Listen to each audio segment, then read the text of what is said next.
Here at Australian Organic. Welcome to this last webinar in our series for Vietnam today. First of all, we'll have Catherine from Asialink begin. Then she has a special guest, Ms. Chow, and she's the Executive Director of SD Capital Partners Group. So welcome to you as well, Chow.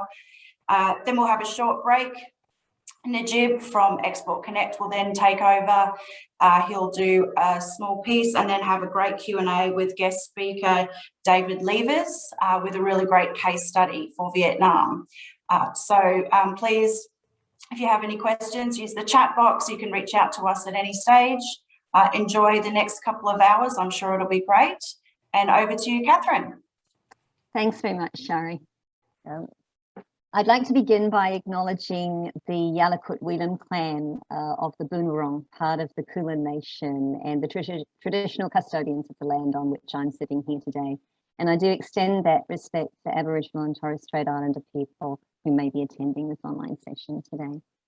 So welcome everybody for the final session in terms of the Export Masterclasses focused on Vietnam. For some of you I've met before, and just to reintroduce myself, my name is Catherine Mudford. I'm the Director of Capability Development at Asialink Business. I'm delighted to have Chow Ta with us here today. So Chow is the Executive Director for SD Capital Partners Group, and she leads legal transactions across Asia for the group. Chow was raised and educated in Australia. She completed her BA and LLB and Masters of International Law at the University of Sydney, but has been living and working in Vietnam for the past 14 years. So she's perfectly positioned to act as a bridge between Australia and Vietnam as we really get into understanding some of the context of working in Vietnam and what it might mean for you in your businesses as you start to explore that. So Chow, welcome, and I'm looking forward to the session with you this morning. Asialink Group has been set up for 30 years, established for 30 years, and over that time, our real intention has been to build greater engagement between Australia and Asia. Asialink Business is the National Centre for Asia Capability, and our focus is really on helping build a more Asia capable workforce here in Australia. And one of the things that we know from our work is that companies that do have a deeper understanding of the region are better able to generate a larger proportion of their income from Asia. And yet we've got a high percentage, something like 90% of senior leaders in Australian in the ASX 200 would not be deemed Asia capable. And so our work is really cut out and doing two things. It's really helping build that understanding of the different Asia countries, but particularly the area of weakness has been in the inability to adapt to Asian cultures. So a lot of our work and our work with you this morning is really designed to give some context to the market, but also some greater insight into Vietnamese culture in the context of you being able to operate your businesses successfully there, if that's what you decide to do. So our workshop today is designed to really do three things. We'll have the chance to really look at Vietnam, where it's come from, and some of the implications of that in terms of how that market operates today. We'll also introduce just a couple of frameworks to help you think about working across culture, and then we'll apply those into Vietnam, taking a look at sort of the Vietnamese mindset and helping set you up for success. But before we go there, it would be great to get a sense from you of the experience that you've had so far in working in the market. So I might just get our poll running. And as that poll shows up, we're just really curious, what sort of experience have you had so far? Are you currently doing business in Vietnam already? Are you maybe working with Vietnamese partners or counterparts? Perhaps you've already visited Vietnam for business, or maybe been to Vietnam on holiday, or there may be some of you who haven't had very much experience yet. So take a minute, let us know a little bit about what your experience has been so far, and it'll help Chow and I as we kind of work with you this morning to adapt some of our content to suit that. Yeah, so just choose that response that suits you best. You're either working in Vietnam currently, or perhaps you're working with counterparts or partners. You might have been visiting Vietnam for business. We've got a few responses coming in. You may have been on holiday, or you may not have been there at all yet. And so for the grand reveal, Kat.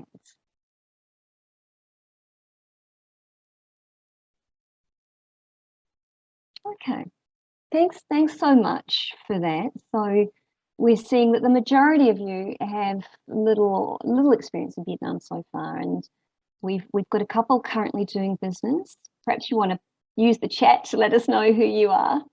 You've got a couple of you also working with Vietnamese counterparts, and a couple of others who've worked on holiday. But it would be great for those of you who are doing business or working with Vietnamese counterparts already, do feel free to just use the chat to let us know who you are. Fantastic. Right. It's interesting, isn't it, that a lot of you have joined this morning's webinar without a lot of experience of Vietnam yet. But it's not a surprise, probably, because Vietnam is one of the fastest growing economies in the region. There's and it's driven by sort of an export-oriented manufacturing, a lot of foreign direct investment, and increasingly, given the size and the population, that young demographic in Vietnam, strong domestic demand. Australia and Vietnam have been working pretty closely together over the last 2 years to really focus on strengthening the Australia-Vietnamese connection and relationship. And there's been agreement since the beginning of this year to develop an enhanced economic engagement strategy between Australia and Vietnam, with the intention of our two countries becoming top 10 trading partners, and looking to double two-way investment. And I give that as a little bit of context in the sense of, for those of you who have an interest perhaps in pursuing Vietnam further after this morning's workshop, there's a lot of strong support within Australia more broadly right now for organisations that might have that intention. So let's take a look at why Vietnam might be so interesting. Chow, I might hand over to you as you sort of talk us through what does it look like, and what do we need to know to take advantage of that interest. Thank you, Catherine. Good morning from Ho Chi Minh City, everybody. It's here Jimmy Day, but the city has opened, so very excited to be doing this seminar and hopefully see you all in person when the world opens up. As you can see on the slide, this is just a summary of some of the facts for Vietnam, but I'd like to point out, I'll talk about two things on this slide, and then you, as I talk, you can take in the other informations there. First of all, the population of 97.1 million. Now, according to the statistics of the Ministry of Industry and Trade in Vietnam, the average annual consumption of food and beverage in Vietnam accounts for 15% of the GDP, with continuous growth year on year. Currently, Vietnam domestic food and drink sector accounts the largest proportion of that consumer market. What that tells you is that what you can see there in terms of the population is that more than 60% or 60% are under the age of 30. What that also tells you is that the growth rate of food and beverage consumption in Vietnam will rank third amongst all Asian countries. Specifically to organic beverages, it's currently witnessing a very near negligible sales numbers due to the major lack of consumer awareness. And of course, consumer awareness being, as recently, you know that Vietnam's only catching on in terms of on phones, on the internet penetration, which we'll get down later in this presentation. But basically, awareness is one of those things that needs to be built on and developed in terms of the consumer market in Vietnam at the moment. The difference between organic and non-organic products are still predominantly not yet made clear. And so the retailers or the non-manufacturers attempt to educate consumers is still largely untapped. While a few imported organic beverages are available in high-end supermarkets such as Annam Gourmet, I'll talk further about that, their availability is not stable throughout the year, partially because of the export codes as well as, of course, within this 2-year COVID period, in terms of logistics and exports and imports has been greatly affected. Then to the organic packaged foods in Vietnam, it's quite limited as well, with sales restricted to only a handful of categories, such as baby food and snacks. But the number of products introduced is expected to rise. And this all thanks to, and I emphasize this, all thanks to COVID actually, because during the last 2 years, Vietnamese are much more conscious of health, of safety, as well as wanting to understand the source of where the foods products are from. But what all that says, and I know we only started with the number 97.1 million, but what that says is there is a lot of opportunities. In fact, considerable growth is expected over the next 5 years for organic products, organic goods, food and beverages into Vietnam, which hinges a lot on the entry of major organic packaged food brands that can leverage the economy of scales to provide organic products at a competitive price. So the next one I want to talk about is the 331,200 square kilometers of Vietnam. If we can go to the next slide, please, Kat. So you see here, for those of you that haven't been to Vietnam or know of Vietnam as just Vietnam, this is where we're placed in the world. Now, if you look up the north, it borders China. If you go from the north coming down to the east, so that's the Pacific Ocean way, as you see on the diagram, you've got Japan, Korea, Philippines. As you then travel down the south, you've got Brunei, you've got Malaysia, Indonesia, Singapore, and then over to your west, and then back up, you've got bordering landlocked land, Cambodia, Laos, and then further to that, Thailand and Myanmar.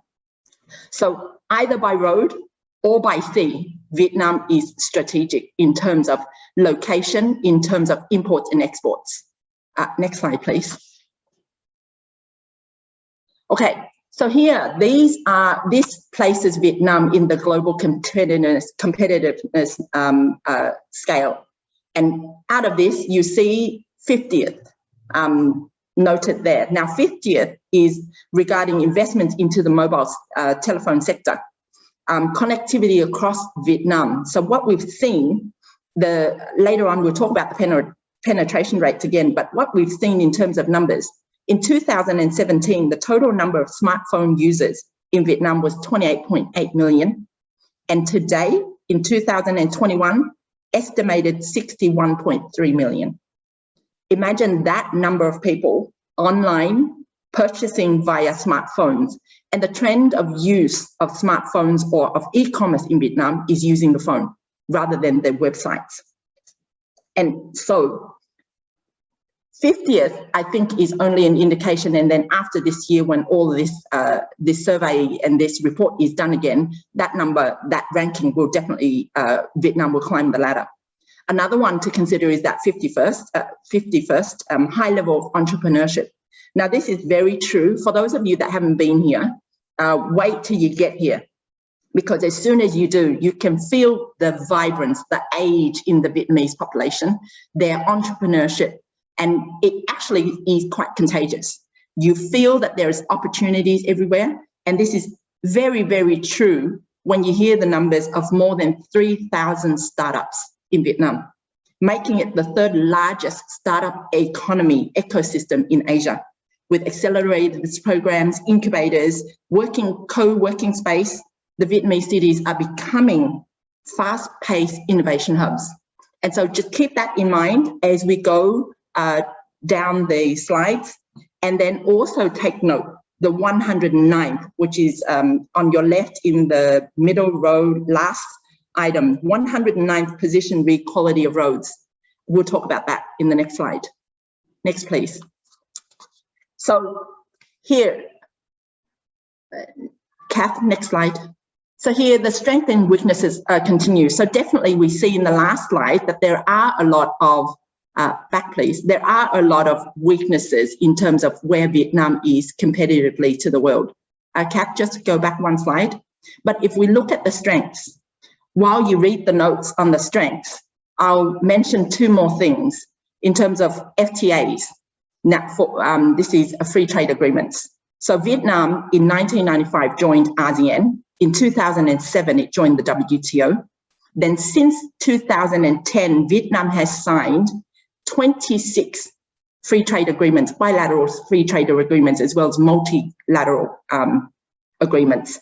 Although Australia and Vietnam do not have bilateral free trade agreements, there are now a number of regional agreements that both countries are participants. So for example, the CPTPP, as well as RCEP recently signed. The ANSFTA is another that we can make use of. Vietnam's entry into these free trade agreements ensures alignment with national standards ranging from employee rights to environmental protection to in terms of trade facilitation, tax, tariffs, all of that. So for those of you that are looking to enter into this country and in the region, these are the things that you should take advantage of and understand and get familiar with. Recent continuous change in laws. Now, there's been constantly, Vietnam government has always been doing a catch-up job in that, because the economy is growing at such fast pace that the law is constantly trying to catch up with reality. So what we've seen in the last 5 years is that there's been constant renewal, changes and updates of the law to provide better protection for foreign investors into Vietnam. We don't have a lot of time to talk about each of those laws, but in terms of foreign enterprises set up in Vietnam, we are getting the same, well, legally, in theory, we're getting the same treatment as we do if we are Vietnamese. So we can look into, when you consider coming into Vietnam, consider that, because the country itself is open for business and is calling for international trade into Vietnam. And importantly, in the last 2 years with COVID, business has slowed because of the closing of borders and everything. But importantly, the government is determined to make sure Vietnam is going to be ready for open for business. So what it's done is the rate of public investment disbursements has accelerated in the second half year of 2020, where they spent over 20 billion USD in building infrastructure. So what we've seen is it's actually the highest rate of spendings between the years of 2011 to 2020, where we've seen funds spent on major infrastructure projects, and notably the 3 sections of the highway. So this is the express freeway going from the north to the middle to the south. We'll talk about that as we go through the presentation. But public investment is currently putting into infrastructure, and I think this has been hounded by foreign investors for the last 10 years, and Vietnamese government is catching on. They understand that they need to build the infrastructure to ensure that foreign investors feel comfortable in terms of the logistics when they invest into Vietnam. So all these factors helps to make Vietnam a highly effective alternative relocation to Southeast Asia. Next slide, please. So to explain the differences in the cities. So Vietnam has 58 provinces and 5 municipalities, but really, if I say in our Australian terms, it's almost like states. Each city, or we call it provinces, have their own government, city council, or you call it LPAs. Now, the main 3 places that are that we want to focus today is Hanoi. So that's what we call the Red River Delta. So that's Hanoi, with roughly over 20 million populations concentrated there. You then go down to the south, Ho Chi Minh City, populations around 10 million. Now that's the registered population of 10 million. We're not talking about those that comes in from the province and provides the labor, the service in Ho Chi Minh City. And then of course the central south coast, which is Da Nang. The reason why these are relevant to mention here is that in the business of organic and the type of consumer that you are aiming for and the markets that's available, these 3 cities are where it's anticipated to have the highest consumption, because this is where you have the working population of earning higher on average, higher than the low income. So these are the burgeoning Vietnamese that are savvy, that are young, that is conscious of health and have the money to spend on quality. Okay, next slide, please.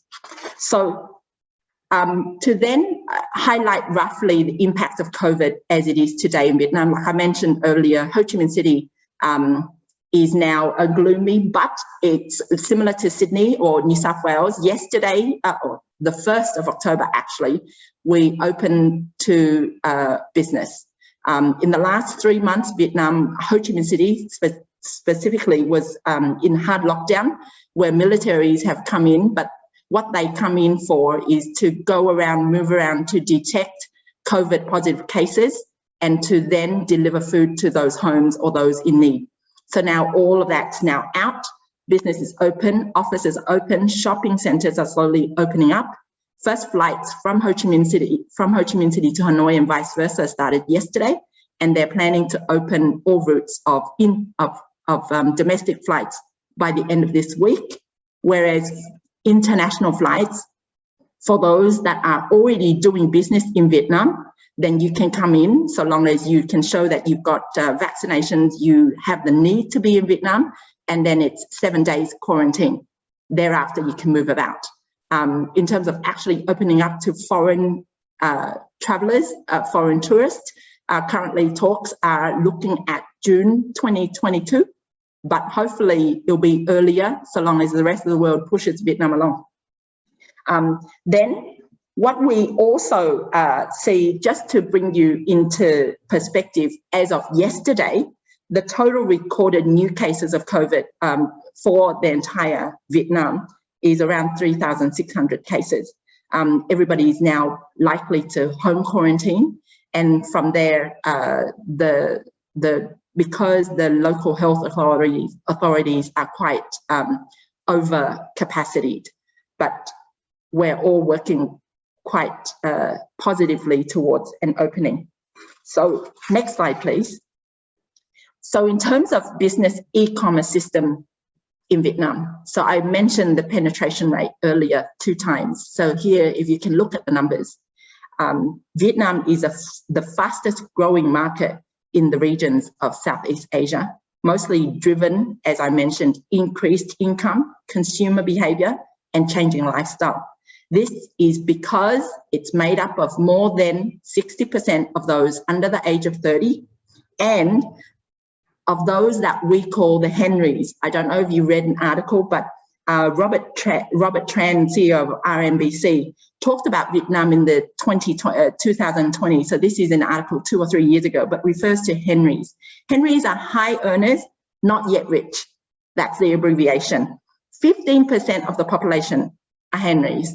Now, Henrys, you're talking about those that have 75,000 USD in their bank account. This is cash in bank. So below the Henrys, you've got the emerging middle class who don't have the 75,000 USD in their account, but have an average income of more than $3,000 a month. And now that is a high volume of spend. And they are conscious in terms of their attitude is rich is not necessarily luxury. What it is it's to believe, to behave, and then belong. So they will do what they believe to be the right thing. Now that includes their morale. They spend money on what they're interested in terms of real value and certain products and services.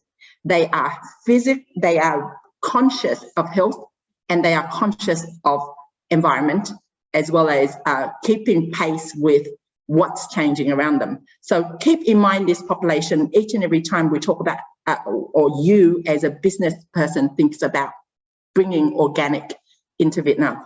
Next, please.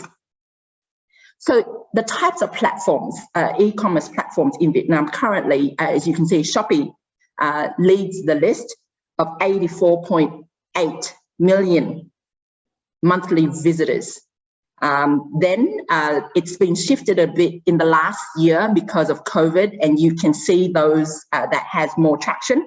Thế giới di động, I'm sorry, I'm doing the Vietnamese thing, but Thế giới di động is a mobile electronics laptop Vietnam service provider in terms of mobile giants.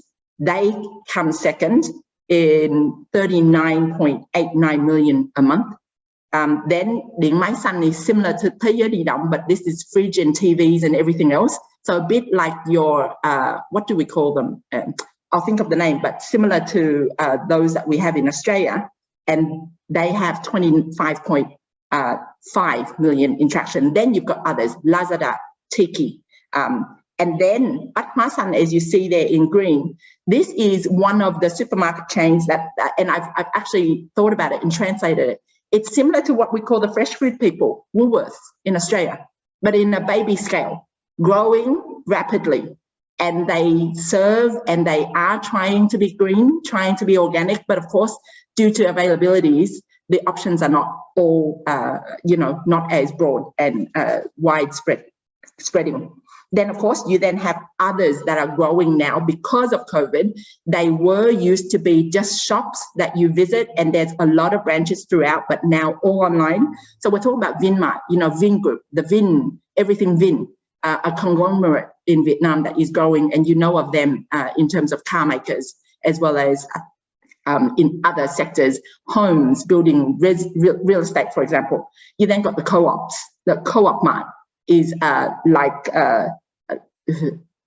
your supermarkets in Australia. So everything now, Vietnam has gone digital throughout this 2 years, and especially with Vietnam leading the ASEAN summit last year when it pushed for digital. That's what we're heading towards, even digital in education. Okay, next slide, please. So going back to the organic and the interest in organic within the Vietnamese market. So remember the Henrys, young and savvy, become health conscious.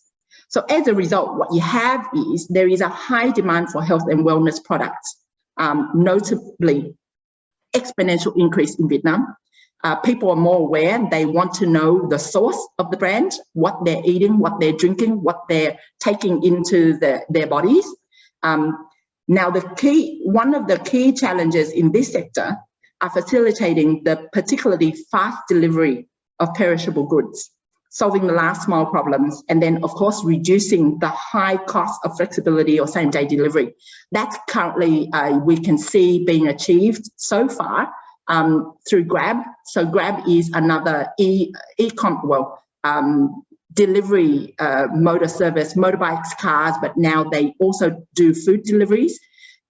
And so catching on to all of that, what we need to do, or the organic industry coming into Vietnam, needs to tap onto these e-commerce platforms.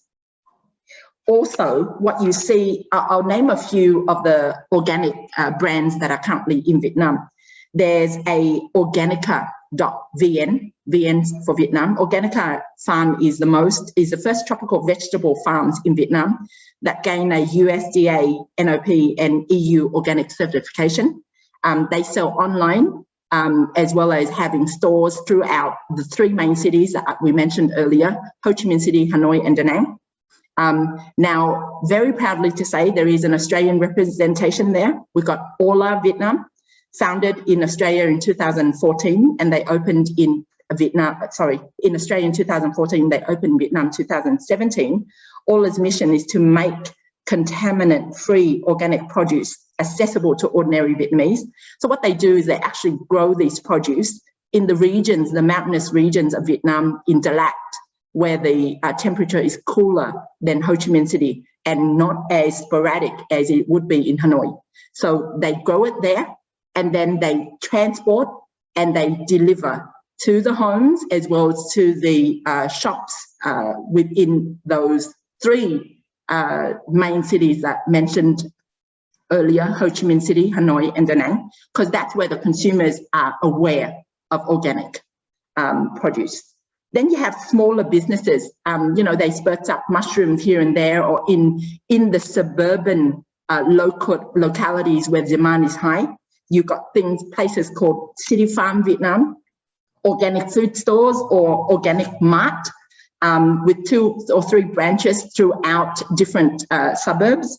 And then, of course, as I said, you've got the Bát Hóa Xanh, which is a supermarket that focuses, well, they try to focus on green, so they do cater and sell organic produce.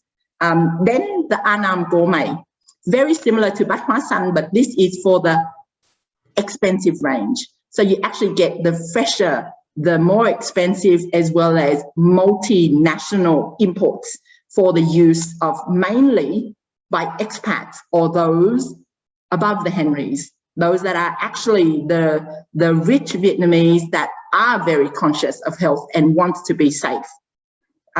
So just to then bring it back, the Vietnamese government has identified 4 key priority industries in Vietnam by 2050. And the 4 are emerging technologies, AI, robotics, smart system, education and training, high-tech agriculture and food processing, and green energy, environment, health and tourism. All of that, organic plays a role. So based on the Ministry of Agriculture and Rural Development statistics, currently there are 60 traders specialized in exporting organic farm produce with a turnover of 550 million per year, US dollars.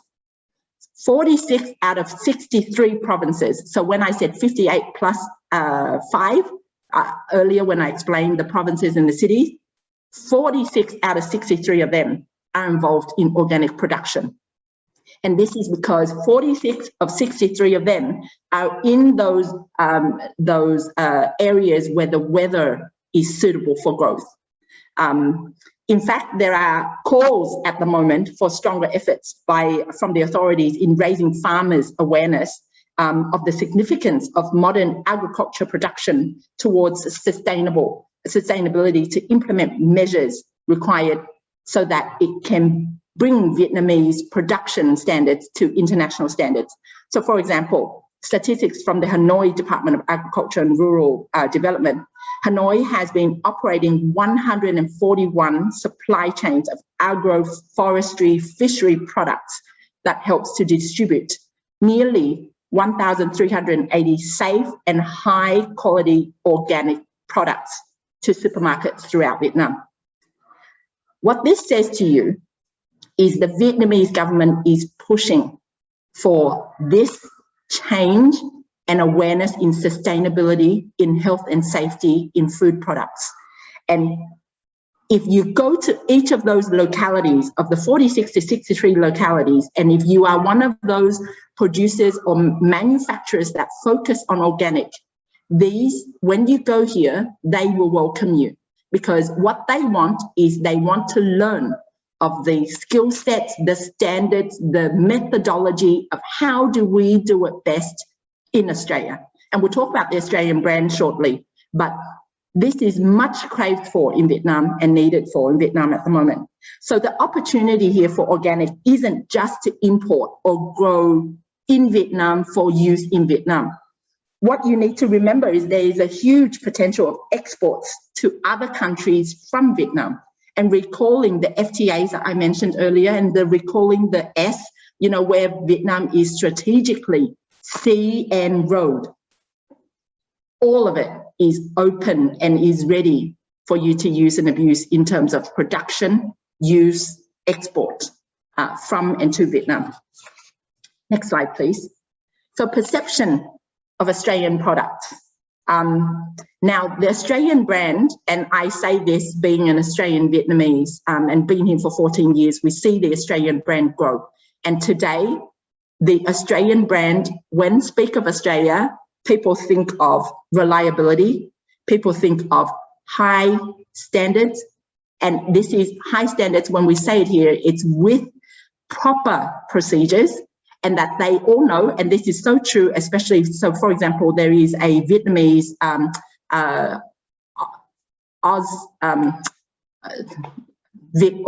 that grows shrimps in Vietnam.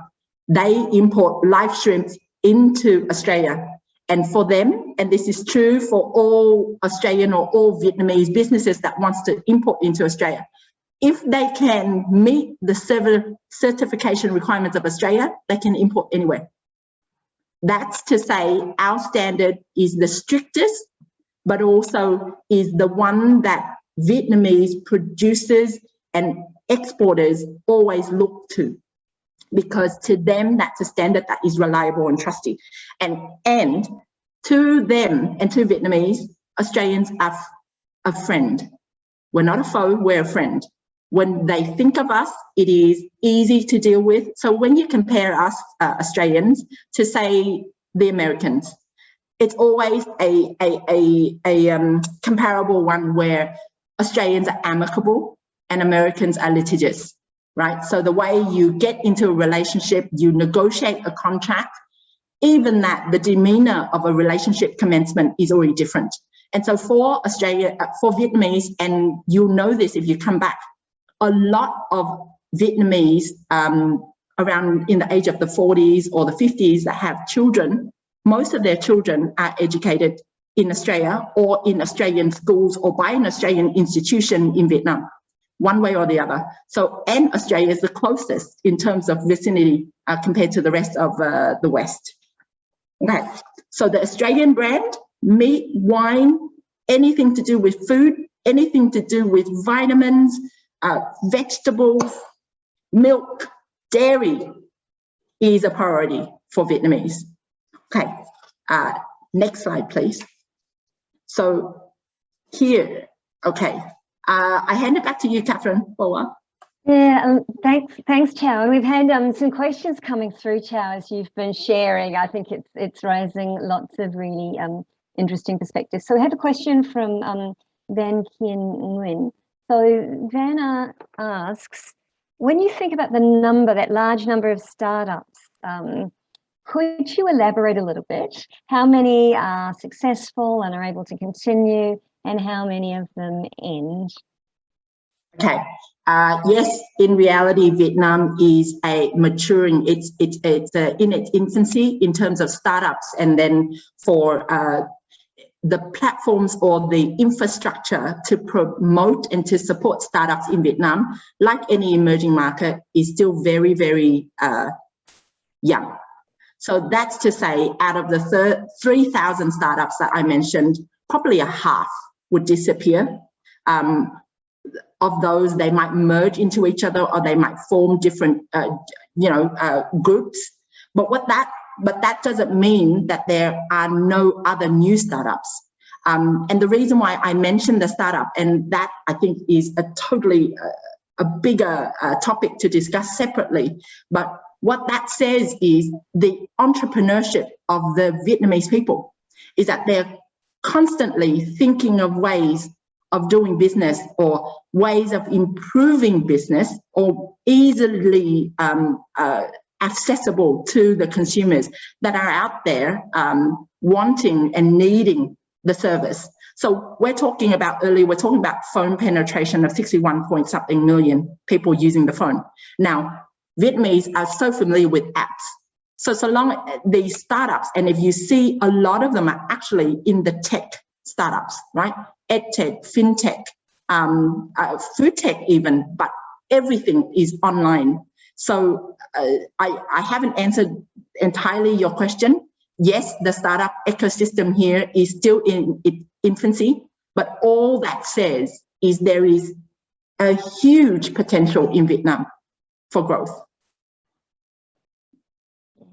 Brilliant, thanks, Chow. And I expect there might be other questions that come along. I've just, if you do have questions as Chow's sharing, do feel free to either use the chat or use the Q&A function, and we'll come to those questions. But Chow, I think, you set the scene really brilliantly in the sense of the growth and the opportunity in Vietnam. You're also starting to talk a little bit to the mindset. So this mindset of this very entrepreneurial culture. And that's a nice segue into the next piece of focus of our session, which is just we wanted to share a few frameworks with you all to help you think about, okay, Chow's painted a picture of a market that might be really interesting for us with our organic products. What else do we need to know about what makes Vietnam tick in order for us to be successful?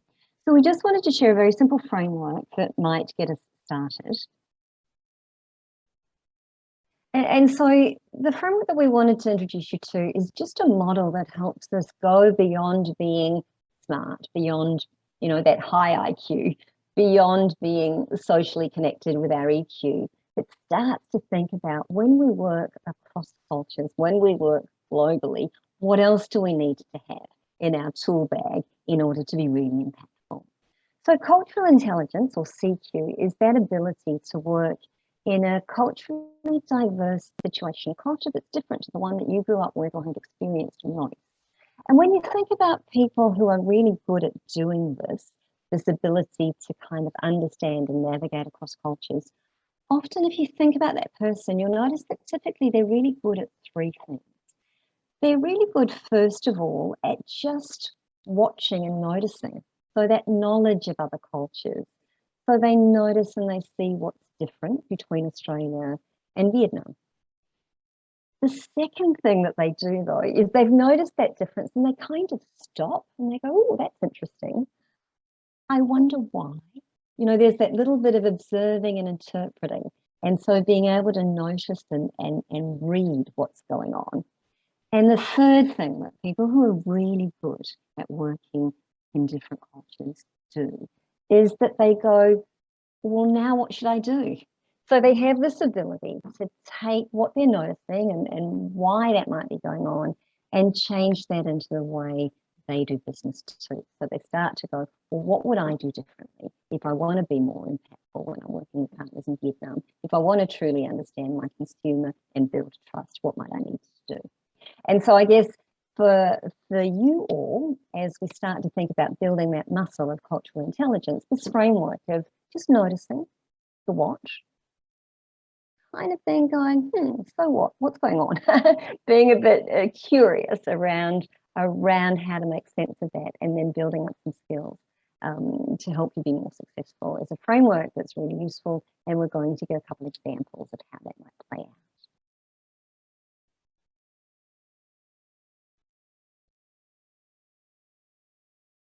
One of the things that we often find as a simple second framework in terms of just thinking about working cross-culturally is just this lovely model, you know, this iceberg. And the iceberg, as I say, whenever I introduce it, is it's so useful because all it's really saying is what we see on the surface is such a small part of the story. So what's really happening, the 90% that we don't see, is what's really going to impact our results and our ability to be effective. But I'd love to start with, you know, many of you have said that some of you have said you're already based in Vietnam, or you're visiting, or you're working with partners. I'd love to just use the chat. If you were to think of the three things that you see above the surface, you know, what do you notice when you're in Vietnam, or you're working with Vietnamese partners, or you see a movie, or you see a tourist advertisement to get you traveling to Ho Chi Minh City or to Da Nang? Chat, we'd love to see. What do you see? What do you notice? What do you hear when you think about Vietnam?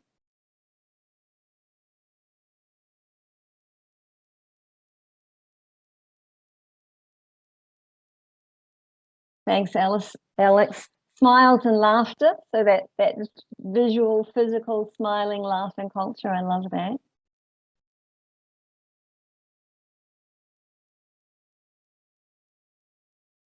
There's other things that you notice, or you see, you hear, you notice when you're pausing before answering. Yeah, great.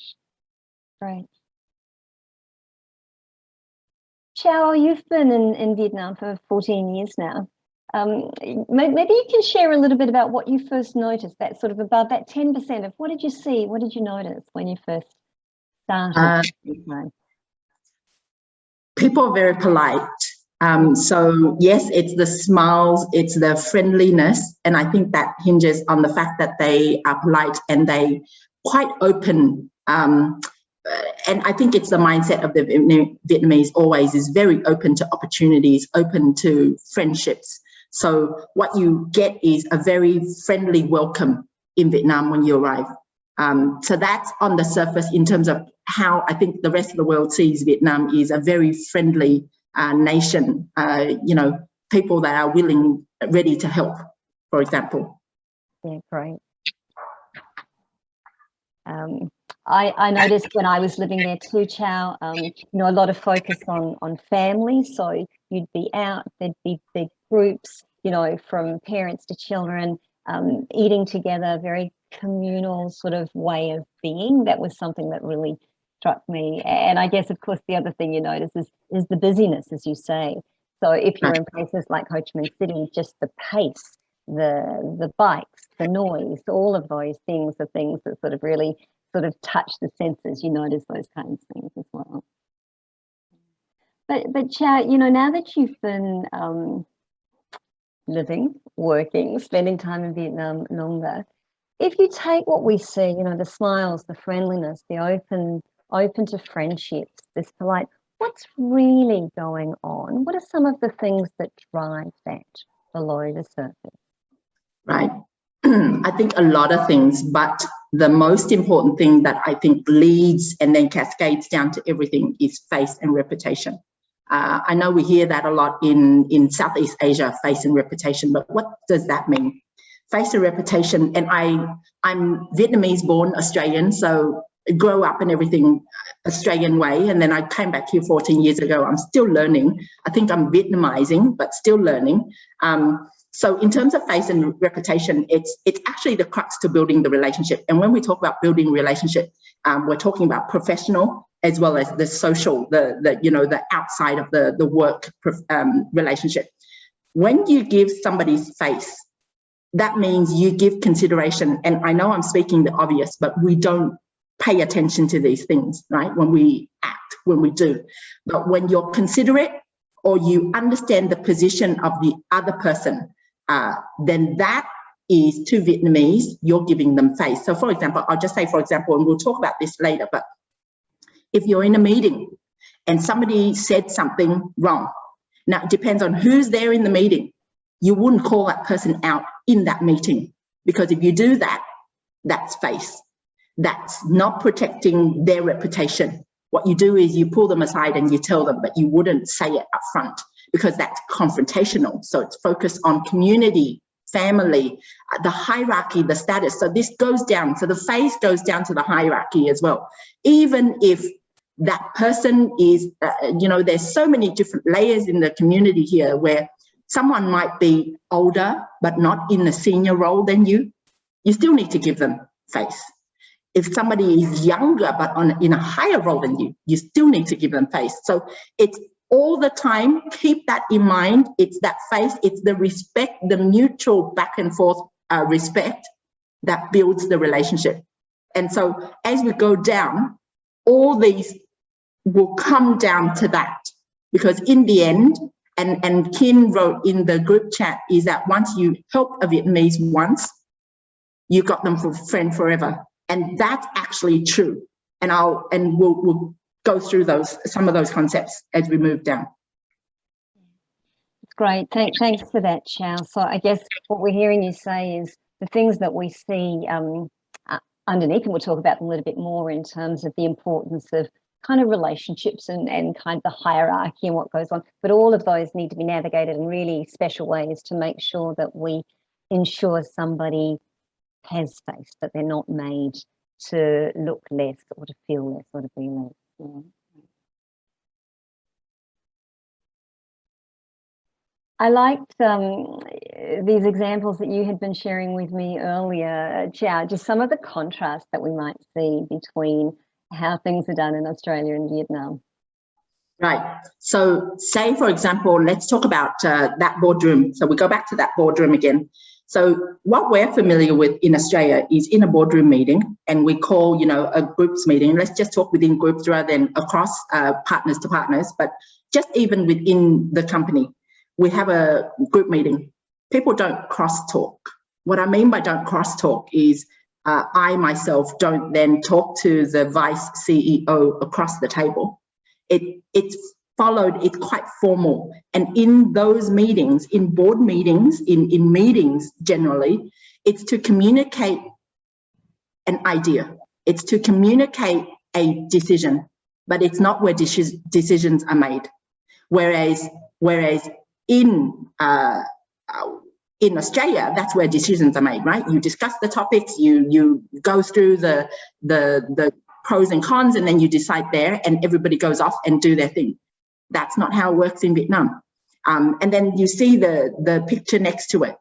Actually, it's not just beer, it's coffee as well. So how business is done, how relationships are built, is that more of that one-on-one outside the table, exactly, is where you get personal, where people get to know you. Now, another thing that you need to get comfortable with is people are going to ask you about your personal life. They'll say, are you married? Do you have a partner? Do you have children? Where do they go to school? Where have you traveled in Australia? Because for them, when they know about you personally, that's a relationship barrier that's just gone down, and they now feel that they know you personally to be able to trust you. So, you know, you see, and this is why the coffee and the beer gardens in Vietnam is, and hence the food and beverage in Vietnam is of much need and is always packed with people, because that's actually where relationships are built. So when we go to the next picture in terms of the orderly, so the one on your left is more like Australia. The one on your right is Vietnam. Yes, it looks chaotic, and in a snapshot, it looks like everything's frozen. But really, there are orderly ways of moving about. That says everything to do with business in Vietnam. It may, you know, recalling the strengths and weaknesses earlier in terms of, you know, laws and regulations and different provinces applying different rules, for example. But if you know where you're going, there is always a way to learn from others in front of you. The same way you move in traffic is you follow the person in front of you. And so all that says to you is there's a lot of people, they're still moving around, things get done, and we're not jammed. And people are very patient. So be patient with them, because they themselves are constantly dealing with that picture there, maneuvering business. So then in terms of the building the trust and building the relationship, remember that trust is built and continue to be built. So in Vietnam, the relationship, and we'll deal with this in the next few slides, but the relationship isn't just once it's formed, it's there. It's not a contract. It's a building thing that you need to build on constantly. And yes, once you have that relationship and trust is built, it's for bigger things than just one thing. Catherine, I'll leave it there and we'll talk more on the next slide. Thanks, Chow. There are a couple of questions, though, that I might just bring up if that's okay. So thanks, Van Kien Nguyen, for some of the affirmation, you know, trust building a business outside the table. And, you know, it's not the place to present your arguments, ideas in the public meetings. That happens to the side. But Steve's raised an interesting point too. He was exporting to Vietnam. COVID's put a break on that. But also he said hearing obstacles about corruption has kind of put pause. And I wonder if just linking to the orderly and that, you know, that phrase that you've just said, which is, you know, if you underneath the chaos, there is orderly ways and systems. Do you want to maybe share a little bit about that, Chow? Yes. Okay, we'll touch on the topic of corruption, because I think this is always on the forefront of all businesses coming into Asia, Vietnam. The concept, and I'm not promoting or acquiescing the do's and don'ts, but the concept of corruption in Australia is slightly different to that is considered or what is done in Vietnam. What you have is in Vietnam, you know, giving of gifts for Vietnamese New Year, the Moon Festival, different occasions, giving gifts is normal. And giving gifts, like I said, is that building of relationship, of that personal relationship, and then building of the corporate relationship. Now, when you go, so in that example of exporting and importing into Vietnam, and then you have, you're dealing with the customs duties. Yes, all the time, and I think it's true everywhere in Asia, is that first-time goers and doers will always meet the highest and the toughest barriers because they don't know who you are. They don't trust your product. They don't trust, they themselves don't trust you. You yourself don't trust them. So there's actually a lot of back and forth. And in Vietnam, government authorities or departments work, the standard average salary is quite low.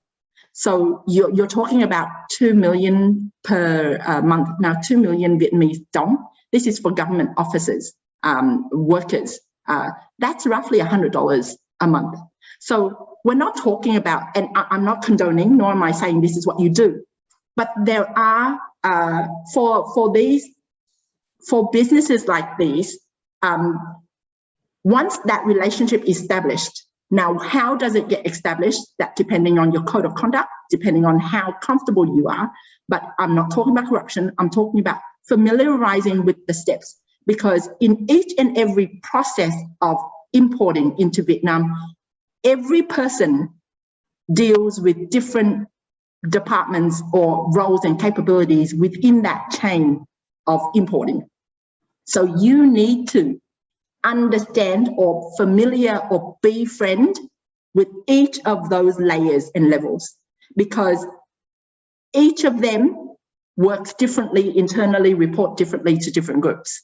So once that pain is felt, you go through the layers of breaking that ice and creating that relationship. Your first import would be harsh, would be slow maybe, depending on the joint venture or the partner that you use here that does assist you with the importing of the goods, depending on that, that partner here as well. But once that layer is broken down and you do it once or twice, you become that trusting entity to the relevant government authorities that you are importing into. So it's like every other business, and it's not just importing, exporting, we're talking about real estate, constructions, everything. The same layer of relationship needs to be broken down and managed. So if I can explain that, you need to actually be hands-on, if that means anything. You've got to be understanding the process and understanding who the other person you're dealing with on the other side, or your team has to. Otherwise, you'll be taken around like everywhere around the merry-go-round. Yeah. Look, I think that's brilliant, Chow. And I know we'll just move into sharing a little bit of an easy to navigate framework that might help people make sense of why that's so important and how they might be able to do that a bit more.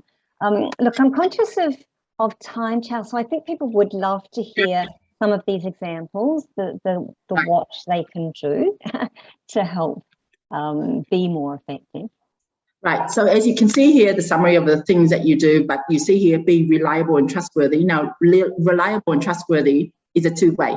You can be as reliable as you like and you think you're trustworthy, but until that friendship or that trust is built and that relationship is formed, it's not there. And as I said, it's continual of establishment, repeat. We just touch on that point in terms of relationships with government authorities and getting instructions, get the authorities to know the process that they need to undertake to understand their barriers so that you can address those barriers and get to where you need to go. And then the formalities. And, we talk about earlier in terms of the North, the South, the middle.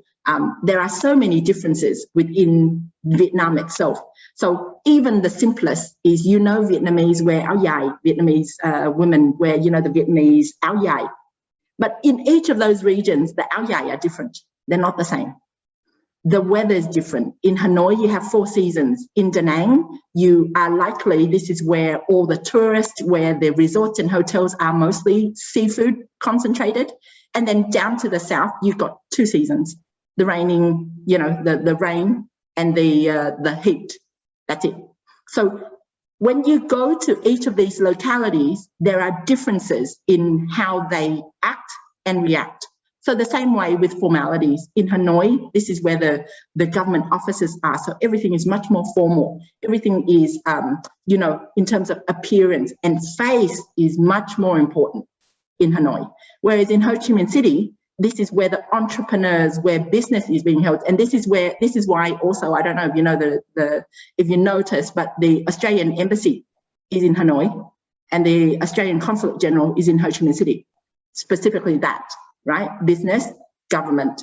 And so when you go to the south, people are much more blunt and direct, but still there are nuances of how do you deal with them. So all the time when you're traveling through Vietnam, be conscious of where you are, because different locations have different cultures. The same way you go from Melbourne to Sydney, right? People are different. But in all, it's that respect, it's that faith that you give to the other. And once you form that relationship, you build on it. So that's the what. I think when you come in, just be open and be ready for that entrepreneurship of the Vietnamese, and then build on. Catherine? That's great, Chow. Thanks for that. Look, what we might do is share a simple profile that looks at similarities and differences between Australian and Vietnamese culture, and then probably deep dive, I think, Chow, into where the biggest differences are perhaps, and where you see some of the challenges then for Australians coming into Vietnam to do business. And so for us on the webinar today, GlobeSmart have that they're specialists in working cross-culturally. They've built a tool which helps us really simply look at how cultures are similar and different to each other. What it does is it brings the work of lots of researchers who've worked together over many years, and builds a simple model which says when we look at how we work and what we focus on in a work context, how does that work style differ from culture to culture? So here's the quick overview. There are only 5 dimensions, and for each of these, have a think about what you've heard Chow say around Vietnam, what you already know around Australia. So the first one is, do we focus more on the individual or group? So on the left-hand side, we've got cultures who put a lot of focus on independence, working by yourself, being able to be able to do your own thing. And on the right-hand side, we've got cultures who put a lot of focus on collective, harmony in the group, putting the needs and wants of the group first. Think to yourself, Australia, Vietnam. The second dimension there is really, how do we think a group should work together, and who should have the biggest say? Some cultures on the left-hand side are more egalitarian. So they tend to be pretty comfortable with thinking everybody has a point of view. And in these kind of cultures, we're okay to challenge people who are more, higher in the organization than us, because we have a belief that everybody's equal. On the right-hand side, we've got cultures where actually there are some quite specific roles and some quite specific decisions that you'd be able to take based on your status. That might be age, that might be position, but it's really clear that there's a hierarchy. That third dimension really sort of focuses on, how do we make decisions, particularly when things are unclear.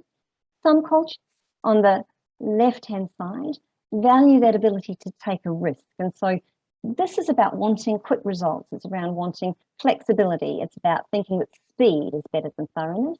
Whereas on the right-hand side, we've got cultures where it takes more priority around taking things a bit slowly, making sure that you're informed, being an orderly and responsible. The fourth one, just this stability, the way we communicate. We've got some cultures which are really quite direct. So, get to the point, be quick, be explicit, let you know if I disagree, and what I say is what I mean. On the right-hand side, you've got cultures that are more indirect, and so there you're likely to see that we're much more careful about how we communicate our messages. We're less likely to want to disagree, and we certainly don't want to have disagreement or negative feedback taken out into an open or public way. And the final element is really how we build trust when we're working together. So there's a sense of, do I build trust on the left-hand side by doing my work, getting stuff done? Or on the right-hand side, do I get to know you and build a relationship? And then I trust you and we can get stuff done. So I hope you've been thinking a little bit about, based on what I've heard this morning, where do I think Vietnam sits? Where do I think Australia sits? And Kat, we might take a minute just to do a show and tell. Yep. So we see, you know, an Australian culture which is pretty independent. Everybody's got the right to have a point of view, very direct, a spade is a spade. And we think if we get to work on stuff together, that's going to build a relationship. And Chow, on the other side, we've got a Vietnamese culture which is much more focused on a group. Yes, my position has some say in terms of my decision making, and I'm very indirect in the sense of what I say. Tell us a little bit about how that sometimes works or goes wrong for Australian businesses. Yeah, so, okay, we'll talk about direct and indirect. So in terms of, and I know you hear a lot about this in terms of silence or yes, right? And we'll mention that, but silence in a board meeting or in a meeting is they're listening, they're hearing what you're saying, and they're still thinking about it. So it's not a no or a yes, it's a I agree or disagree, but sometimes, depending if it is a controversial topic, silence is giving you respect. They don't want to raise that topic. It's something that is sensitive. They don't want to talk about it there. So sometimes take that as a indication. If somebody is silent, don't press them for an answer because you might not be ready for an answer, right? And that might cause conflict. So that's the indirectness. But if I can just raise there, as you can see, the risk and certainty there, Catherine. See, it says that we are actually quite close, or we're closest actually in terms of how we see risk between Australia and Vietnamese. But actually, I'd like to just point out the difference. To Australians, we see risk, and how we analyze risk is we think on a deal basis. When I do this, will the deal be done? What is the likelihood of, what are the risks can I mitigate? And once you reach and you work that out commercially and you think, yes, it is a commercially feasible thing to do, then you take on that risk as your underwriting and you proceed. In Vietnam, risk, or let's say certainty, is quite different. Is that certainty here is that when you proceed with that transaction, you do that deal, whether or not that first deal works or not, is not the risk. The risk is whether or not that relationship will build onto something else. So the certainty in Vietnamese minds when they're doing business is the certainty of that relationship, not that business. So remember, if you talk to a business or your potential partner for the first time and that negotiation or that conversation or that deal didn't get done, that doesn't mean that there isn't potential future things to do. It's only whether or not that relationship is built. So that brings us down to that last one, is always hinges on relationship, building the relationship, building the trust. Hopefully I haven't confused everybody, but think about that slightly, because I think the concepts of risk and certainty is quite different in Vietnamese minds. Yeah. So Chow, if we were looking at that, and you've mentioned it many times, you know, the building the relationship to build certainty. Can you perhaps give us a few starting points? So we've got organisations now that might be thinking about, you know, where do you start in terms of building that relationship? Right. So we've seen chats where, you know, conversations have started and then due to COVID, it stopped. The Vietnamese business people are now online, not used to be, but they are now. So yes, Zoom meetings, WebEx, all sorts of these kinds of meetings are now welcomed. And so for Vietnamese, and I said the Australian brand has always been on the forefront of Vietnamese preference, right? So for us as an Australian business to approach a Vietnamese business for potential export-import relationships, or even growing, producing, manufacturing, for us reaching out and tell them who we are and what we're looking for is hugely welcome. And I say to you, even if you try and see if it works, you email them, you call them, or maybe calling ad hoc is a bit hard because of the relationship as well as the language barrier maybe, but maybe dropping them an email, or if you have their phone number, you drop them a text, you know, because Vietnamese texting is normal. Whereas to Australians, if somebody texts you on your mobile, you'll be like, oh, who is this? Delete. Anonymous, right? But to Vietnamese, that's actually quite normal. People call you up and says, oh, I've got this opportunity. Are you interested? Right. So what you do is you start off with that. You call them, you tell them who you are and what you do, because if you guys are in the same business, they want to hear from you, because all Vietnamese, like Australians, are looking outwards and expansion, because it's not just Vietnam now, it's ASEAN for Vietnamese. So you reach out, you tell them what you do, what you're looking for. So try and be precise in what it is that you need. And then they will respond. Now, if you write an email and they don't respond to you, it doesn't mean they haven't got it. It means they're trying to clarify, understand, and provide you the information. Now, for Vietnamese, when they take the time to provide you the information, it's their willingness to consider, right? So it might be slow at first, and then it's that language barrier. You know, you might write different styles, the connotations, the puns, they don't get it.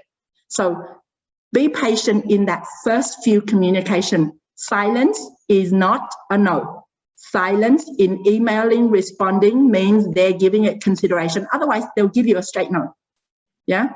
So once that is that first communication is established, pick up the phone, talk to them, hear the voice, and then they'll say, oh, where are you from Australia? You tell them where you are, and then they'll start ranting on sideways, right? They'll talk about, oh, I've been to Queensland, I've been to Victoria. What about that? Oh, my children go to school there. Entertain that kind of conversation, because we Australians don't. But you need to entertain that kind of conversation, because that's when the barriers break down. After that, they'll go, oh yeah, back to your email. We can do this, we can't do that. They'll go into that. But until they hear you and they talk to you and they feel comfortable with you, they won't get down to business. So I think that's cracking the ice that you need to, and be ready to be poached personal questions. Yeah. Fantastic, Chow. So far more personal connection than we might usually be used to, and that personal connection extending over a longer time than we might usually be thinking of. And then thirdly, you know, getting to that level of conversation, which is far beyond business. So that personal connection. Brilliant. Thanks so much. Alex has one question, which might be just nice as we move into the wrap up. How important do you think it is, Chow, to have a local guide for business? Local guide, local guide, if you're saying that person knows the area and speaks the English to give you the proper interpretation, then that's always good. In terms of specifically, if you're coming in and you want somebody that knows your trade, or be able to walk you and get you to meet the opposing partners or the potential partners, then I think you do need to reach out to the likes of, for example, through Asialink Business, through the modes of, so for example, I'm sure Australian Organic has relationships. Then you've got, as you go into country, you've got the local chambers, the Australian Chamber of Commerce in Vietnam. You then have Austrade, all of them, and even if anything, if I can say, not promoting, but AusCham, the Australian Chamber of Commerce in Vietnam. You reach out, it doesn't cost. And what you say is, I'm in that sector. Can you introduce me? Or I am here for X number of days. I'd like to meet this. Would we be able to have a meetup? Because what can be gathered is you meet a few business people just doing business in Vietnam. They'll tell you the nuts and bolts. They'll give you the grind. They'll give you their insights or their experience in the last 20 years. And then from that relationship, that build on of a trust relationship, they'll introduce you to their contacts, and from there, that contact builds. So it's just a matter of either pick up the phone, talk to somebody, or come here and then meet the person, build that and meet, because meeting is always, concreting the relationship and showing them that you are really here to do business. So a guide is good to provide the English speaking, but if you're dealing with, especially in organic, I think a lot of those that you're going to be dealing with are English speakers, because it's so niche at the moment in Vietnam, and it is focusing on a very niche market because of the awareness of organic produce currently. Great. Thanks, Chow, for that. Look, I know in the next session, Najib from Export Connect will also be able, Alex, to share some of the connections into the local business. But Chow, you sit on the board of directors for the Australian Chamber of Commerce in Vietnam. So I know if folks reach out to you, that'll be another angle that they could pursue. Look, let's take a minute then just to wrap up some final tips that we wanted to share with you before you move into the next part of your session this morning.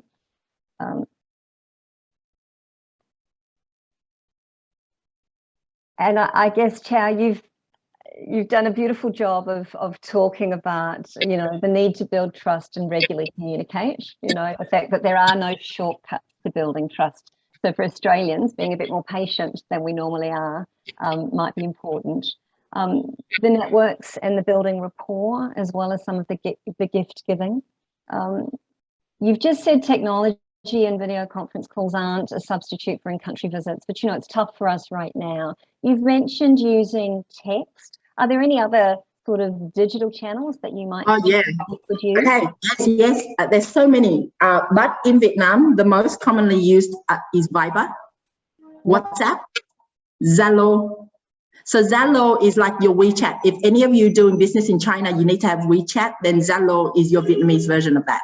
Z-A-L-O. And so those are the most three common. Of course, there's others, but for those that are doing business, Viber and Zalo is the most used.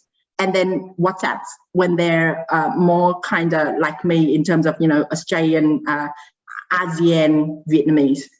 So yes, get onto those platforms, because as soon as you are there, and hey, when you're on it, be ready for texts and messages that comes in and ask you about the weather. Because if that happens, it means the relationship is being built. So they're not encroaching on your personal space. Brilliant. I love that, Chow. So we'll use those apps and we'll use them to talk personally as well as professionally. Right. Look, there's a last point there, Chow, where we're just saying, you know, showing folks that we care for them as a person, not just as colleagues, you know, the sort of extension of friends and family in the workplace.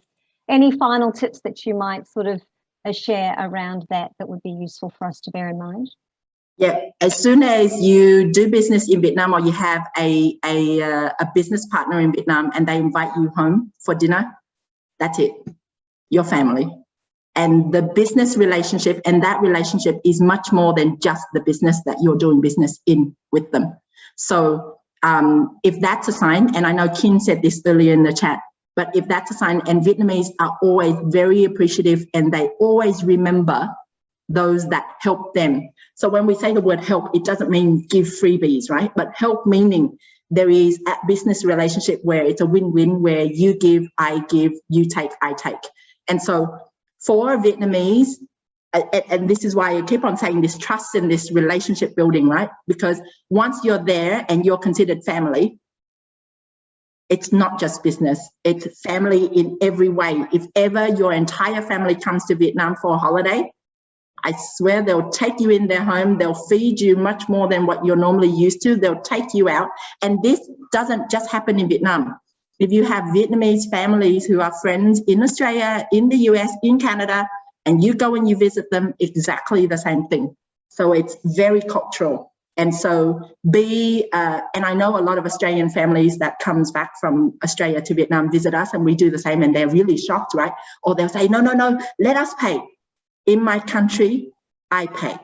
You don't pay a dime. That's the culture. So don't react too quickly. Just sit, observe, and then absorb, and then what's that word? Reciprocate if you can, culturally. Yeah. I love that, Chow, and that's almost this perfect sort of summary of that whole being culturally aware, isn't it? It's about watching, observing, then kind of absorbing that, you know, the so what, and then the kind of the now what of what am I going to do in terms of the way I reciprocate an act. Lovely. Thanks so much. Look, we're really just getting to the end of this session. I always feel like we have an hour just to do a bit of a whirlwind into this kind of how Vietnam is the way it is. Some of the things that are really important to think about in terms of the mindset and culturally what will be important. We certainly have our Asialink Business Country Starter Packs. So you can just pop onto the website and download a very, a quite detailed pack, which will give you a bit more information. And as Charles said, you know, more than happy for you to reach out and contact her as part of the AusCham in Vietnam, but also in other roles. So look, you've got a 4-minute bio break, everyone. We've just come to the end of this session. You'll take a 4-minute bio break, grab a water, stretch, and come on back in 5 minutes from now for Najib's session as we look at Export Connect moving on. Thank you, everyone.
Welcome back, everyone.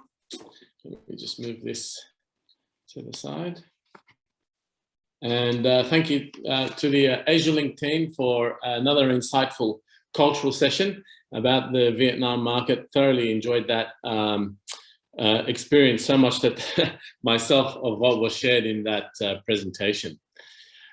Just very quick housekeeping before we get into our part, which is on the looking at the consumer channel category trends and working towards completing a market selection scorecard. Just remember that this is being recorded and that a link will be available through the AOL Trade Organic website. And if you've got any questions at all, fire them through the Q&A icon that Zoom has. Normally, we would be in a room where we would all be standing around, shaking hands, exchanging business cards, maybe even hugging. For those that are not afraid of contact. But of course, the world we live in today, this is being delivered online. Being Sydney-based, I have been out to the barber. Just, you know, bit by bit, getting out and about again. So to give you an idea of what are the types of companies that have registered for this webinar, this gives you an idea of who's joining in.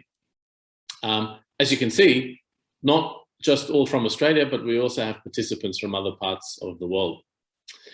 For those of you that don't know Export Connect, we help food and agribusinesses select, enter and grow export markets by providing them with the market intelligence, strategies and connections necessary to succeed.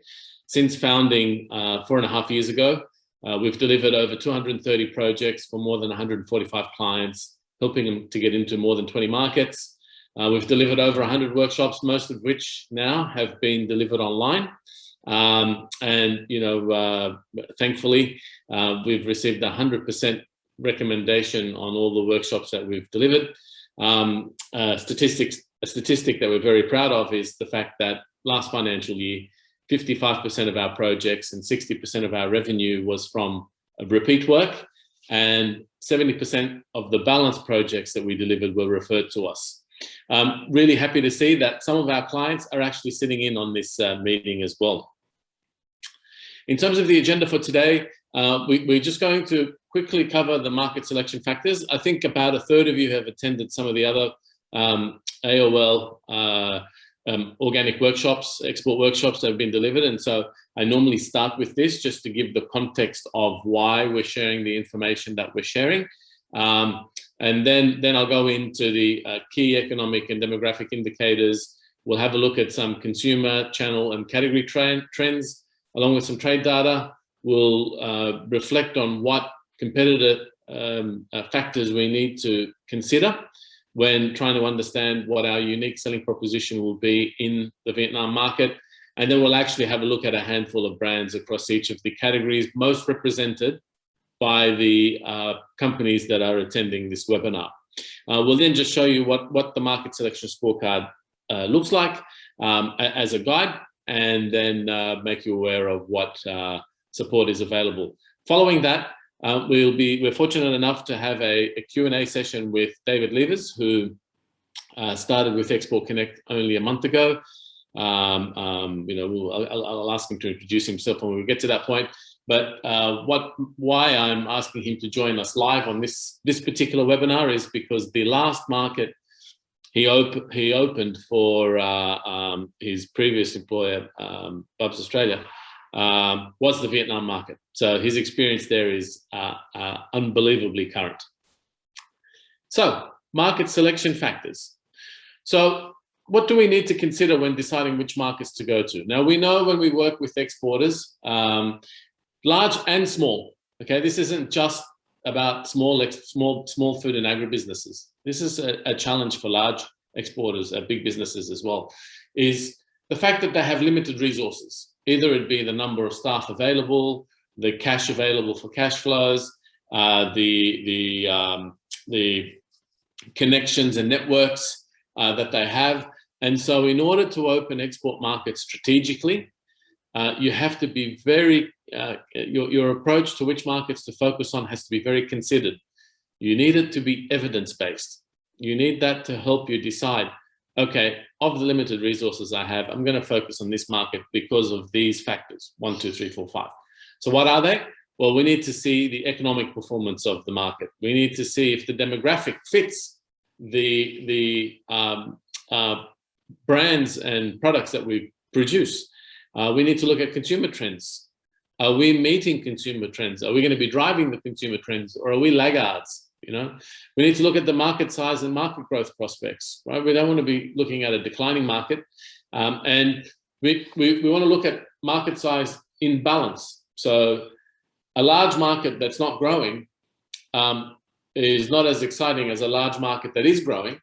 A small market that's growing is maybe more exciting than a large market that's declining. So you have to look at it as one factor across imbalance. We need to look at category size and category growth, right? So we have numerous examples, for example, where we're working with companies that are that the category size for their product in Singapore or Hong Kong is actually larger than the category size in China. China is over 1 billion people in population. Both Singapore and Hong Kong are less than 10 million. So big market doesn't necessarily mean the best opportunity.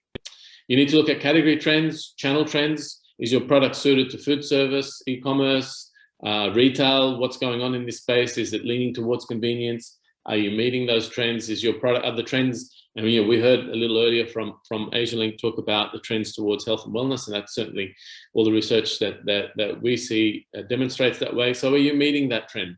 Premiumization, are you meeting that trend?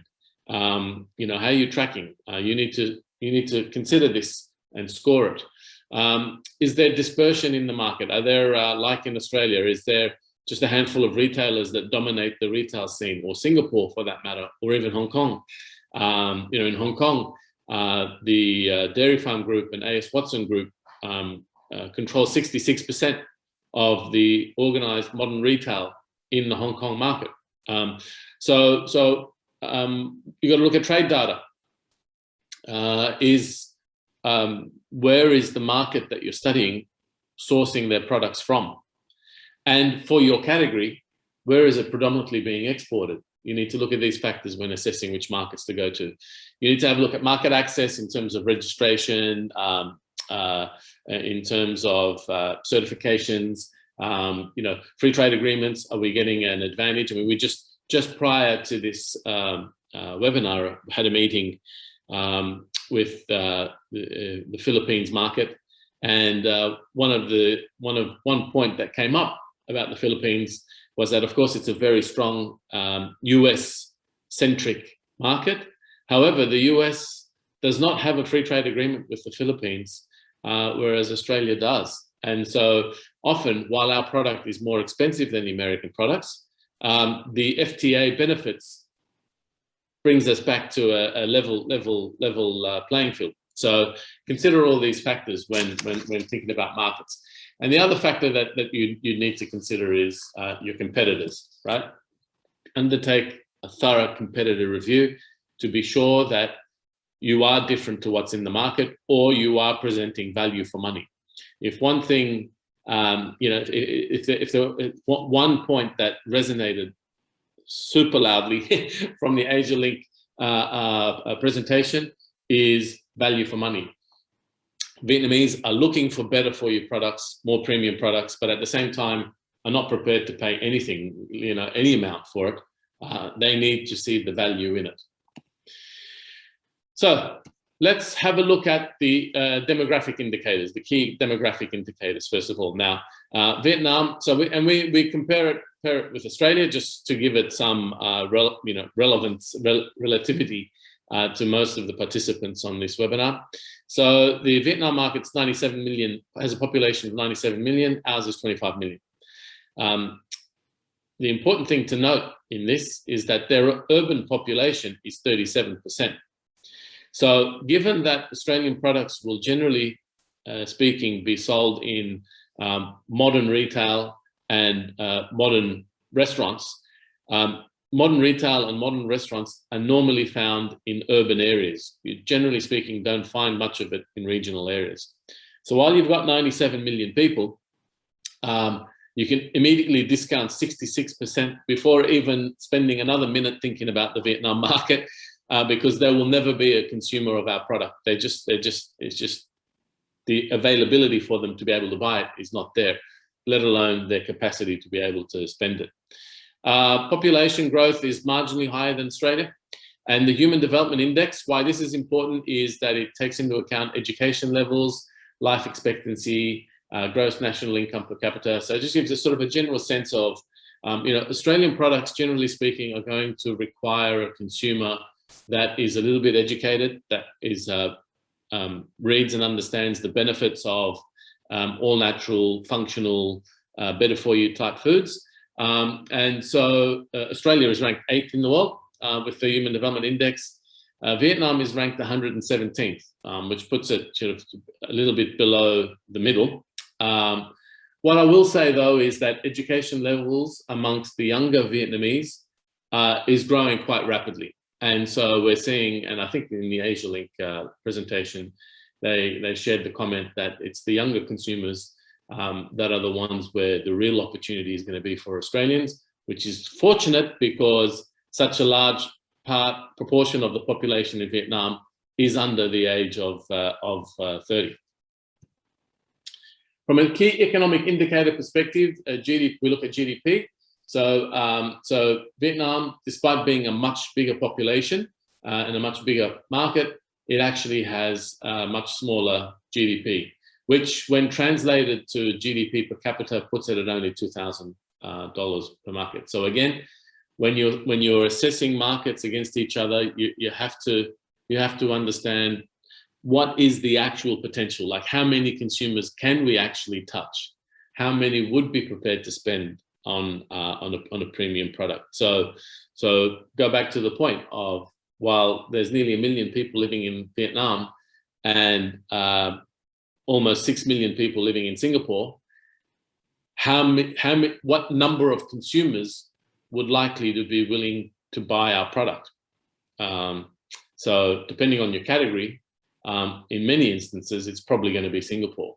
That doesn't mean you discount Vietnam. It's just a matter of looking at you're looking across all the markets and scoring and deciding where do you focus your energy.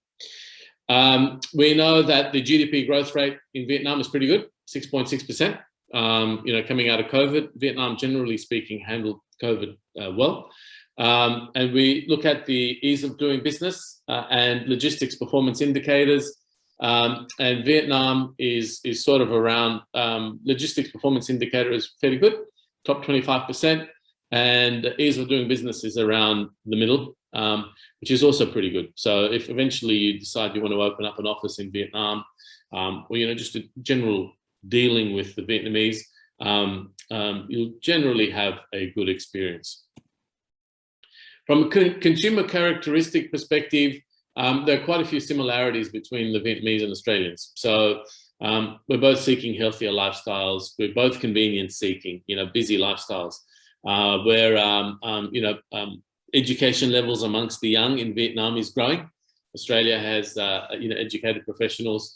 There's a focus on quality and from a brand loyalty perspective, neither of us are very loyal to brands, and we both would listen to other people who tell us you should buy this product, it's a good product. So quite a few similarities there between Australia and Vietnam. One thing that's a bit different is the younger demographic in Vietnam. And again, that was covered in the Asialink presentation. So what has COVID done? So there was already a bit of a move towards healthier, better for you type foods. COVID has amplified that. And this is pretty much the case in all Asian markets. So we've seen a heightened focus on health and wellness. As I mentioned earlier, we saw the Vietnamese government took decisive action, and Vietnam actually, relatively speaking, fared quite well from a COVID response perspective. As with many markets, there was a shift towards making sure you took care of the necessities first before indulging in quality. But that demand for quality through food scares and food safety still drove some growth in that particular space. Unemployment levels reached a peak as a result of the pandemic,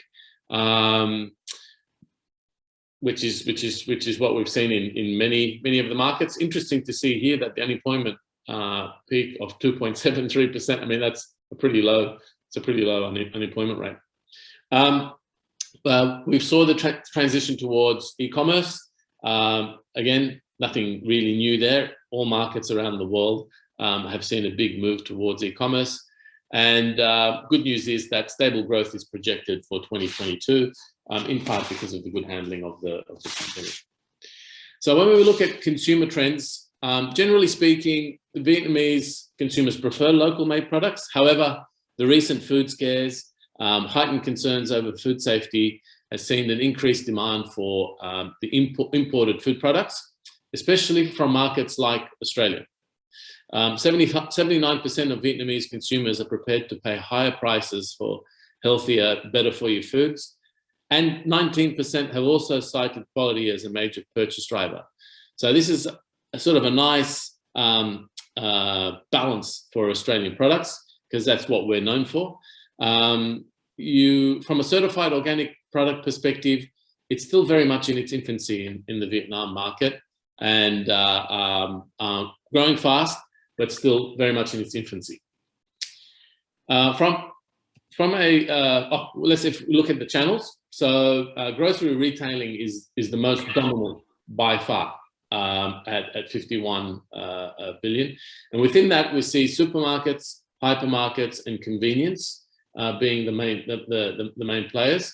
So so you've got grocery retailing, which is total, and then you've got supermarkets, hypermarkets, and convenience in order of size.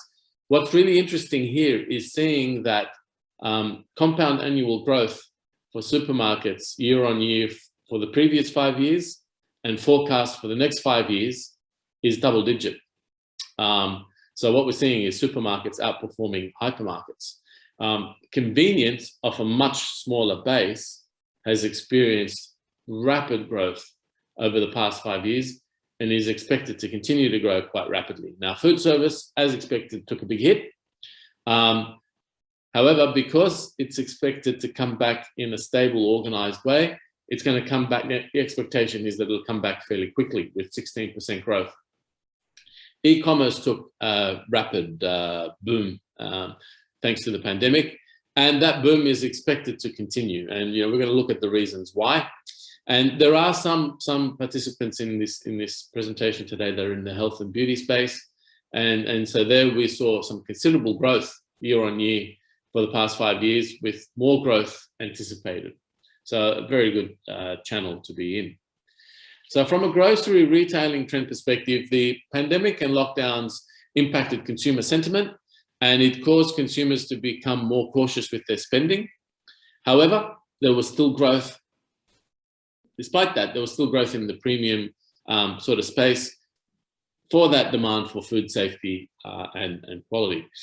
Supermarket chains are investing heavily in their e-commerce platforms. They're increasingly, so they're also increasing their meal solution offer to the consumers to cater to the Vietnamese customer demand for convenience. So, eating at home, but not having to have to prepare too much, spend too much time preparing the food, because they lead very busy lifestyles.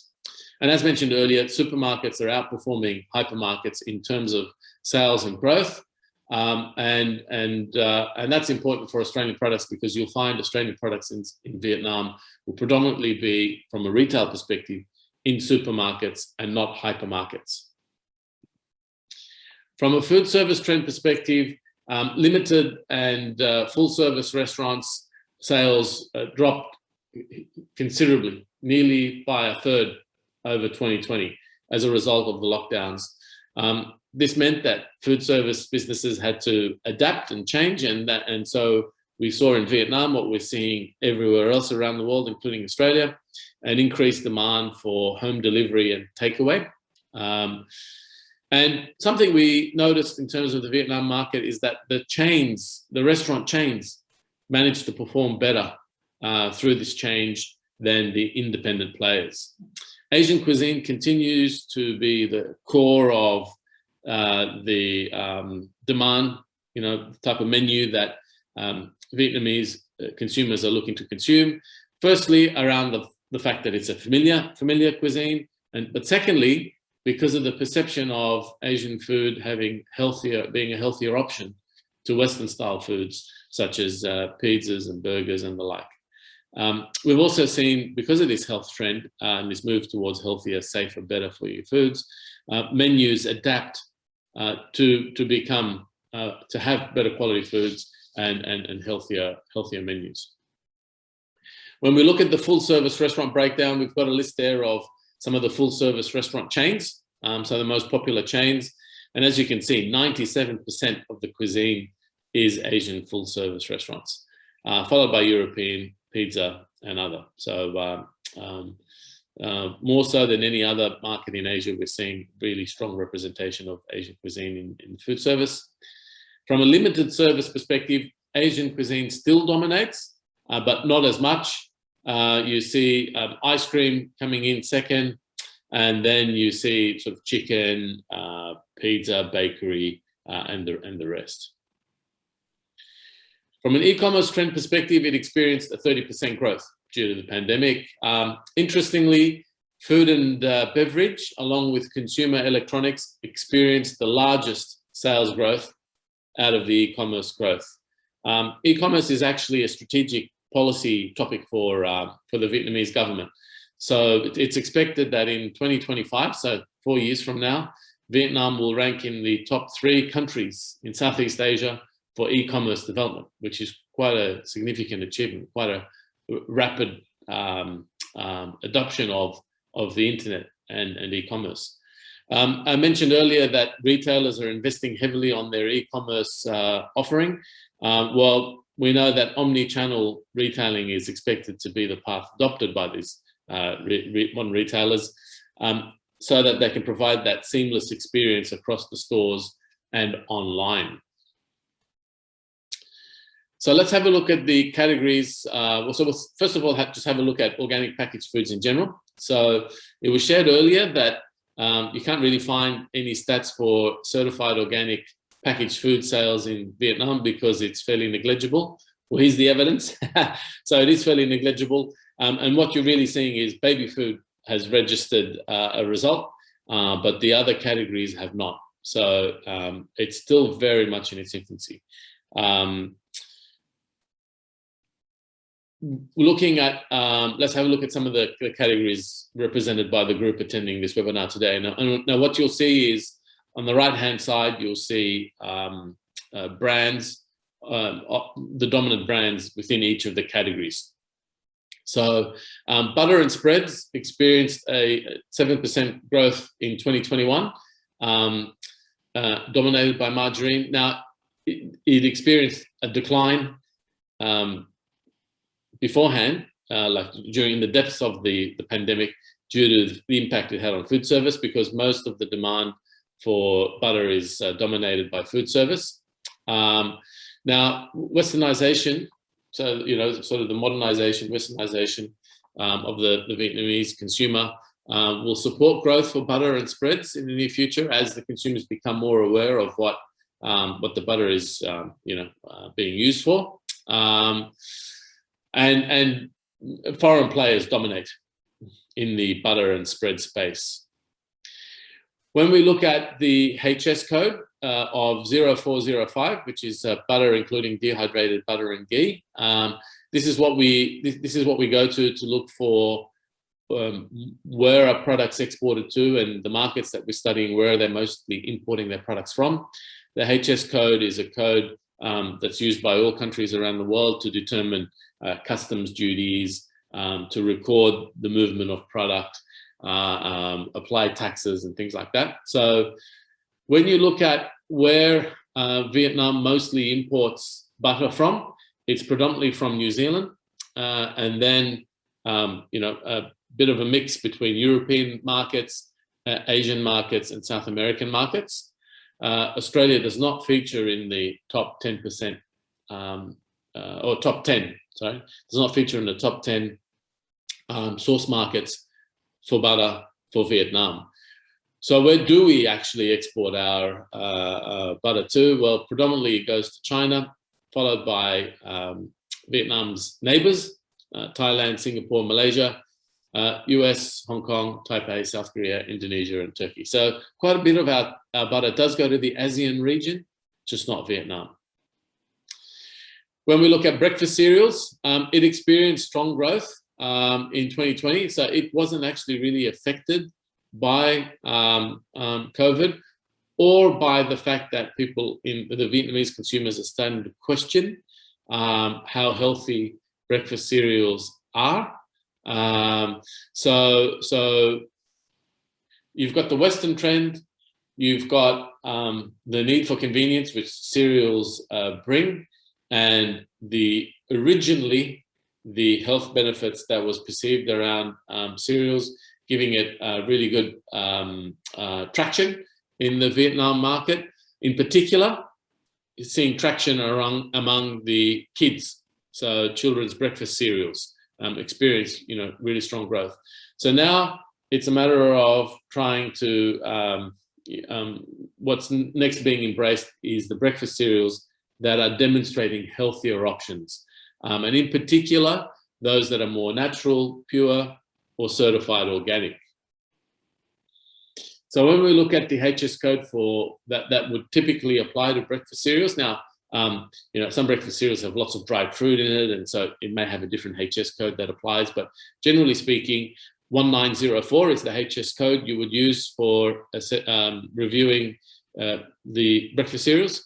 And so Australia is the 5th largest source of breakfast cereals for the Vietnam market. It follows Thailand, South Korea, Japan, and Malaysia. So more breakfast cereal is coming in from Australia than the US, which when you think about US and Kellogg's and everything else like that. So when we look at which markets do we predominantly export our breakfast cereals to, mostly goes to New Zealand, followed by China, Japan, Saudi Arabia, Singapore, Malaysia, Thailand, Hong Kong, UK, USA.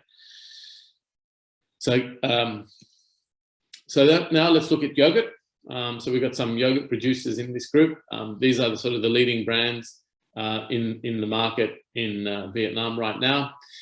Yogurt actually experienced stable demand in 2021, and during COVID, it actually performed well because yogurt, and in particular drinking yogurt, is perceived to have really good health benefits. It's convenient, and many of the yogurts that are doing particularly well are those that have probiotics, prebiotics, kefir, sort of functionality that enhances that perception of gut health. It's expected to continue to grow and do well. So the growth isn't just a thing of the past. It's going to continue. And interestingly, the Vietnamese use it not just for drinking and just eating as is, but also for cooking. So when we look at the HS code for yogurt, so 040310, so HS codes, you can start off with 2, it can go as much as 8. Actually, in some markets, they categorize beyond 8 digits. The more digits you go, the more specific the product category is. So here, because we're talking about yogurt, the number it's a more specific product. So it's got a larger number. Vietnam market predominantly imports its yogurt from Thailand, followed by China and then Australia. So it's the 3rd most important source. And when you compare with Thailand and China, followed by Indonesia, Australia is the first sort of developed market that comes on that list. And when we're looking at Australia's most important destinations for yogurt, Australian yogurt, first is Singapore, followed by Malaysia, Hong Kong, Thailand, China, Philippines, and then Vietnam. So Vietnam makes the top 10 destination markets for yogurt, for Australian yogurts. So this type of information you can source from many different sites. We get ours mostly from Euromonitor, Global Data, but then I think we've got like 100 plus sites that we go to get this kind of information. Most of it's available for free if you know where to look. The big challenge is knowing where to look and having the time to go look for it and document it. Other places where you can get some data are from Austrade's website, certainly Trade Organic, because all these Asian specific workshops are all hosted on their website, the Trade Organic website. UN Comtrade is an international trade center, is where we go for the trade data. Asialink has their market packs, where very strong focus on understanding the cultures of each of these markets for which they've got their publications. AFGC produces some reports. So many sources to be able to get your information from, including the Export Connect portal, which we've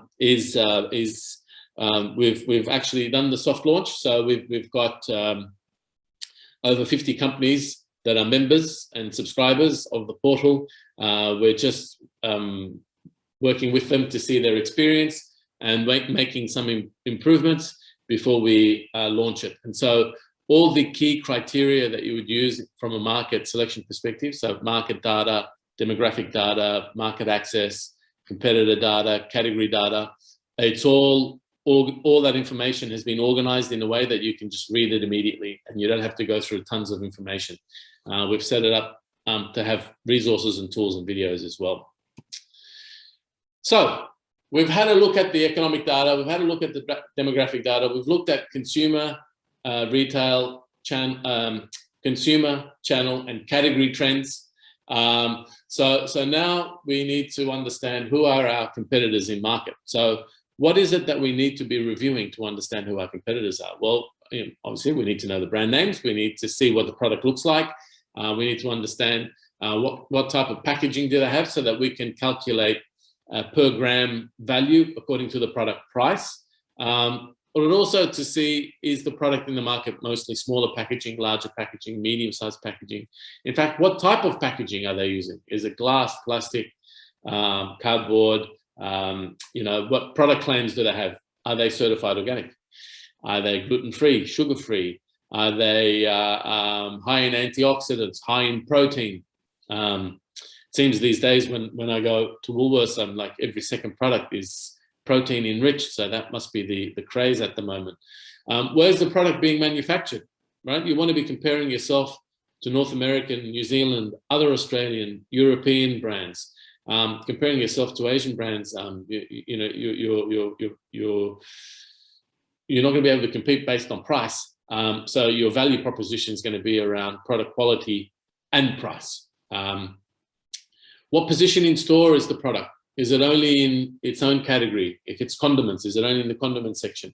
Or is it also available in the deli section next to the meats, where ingredients they use for cooking?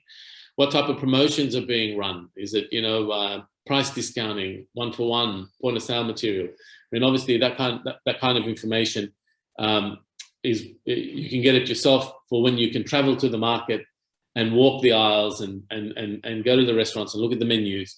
But in the online world, that kind of information you can get some from online stores.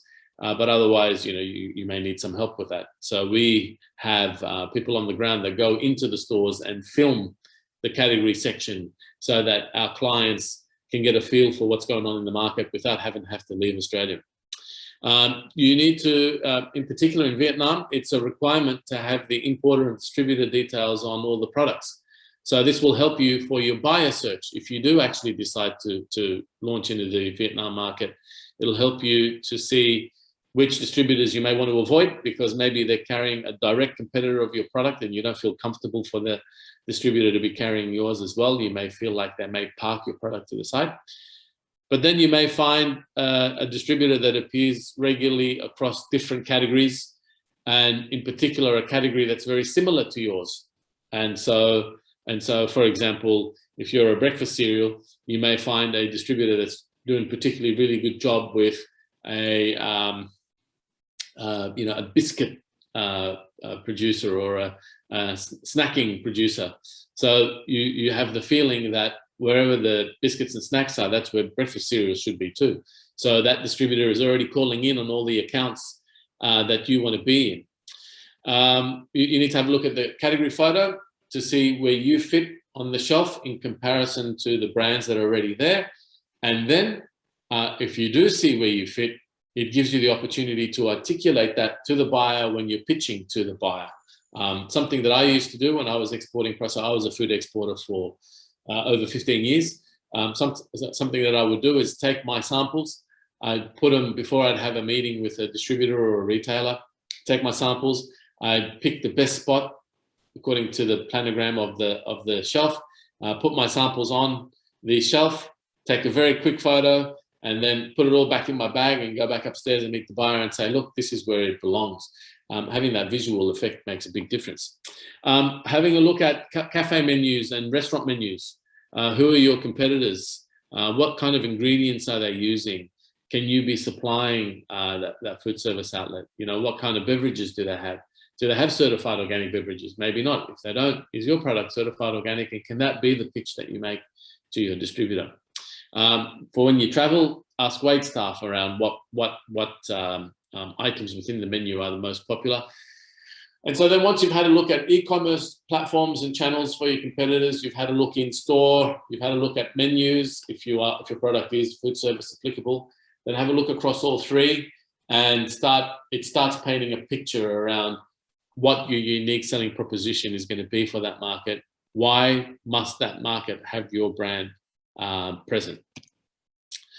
So normally when we undertake our competitor reviews, and on the Export Connect portal, typically we have at least 100 SKUs, so 100 different items available for you to review to understand your opportunities. You know, you need to look at quite a big range.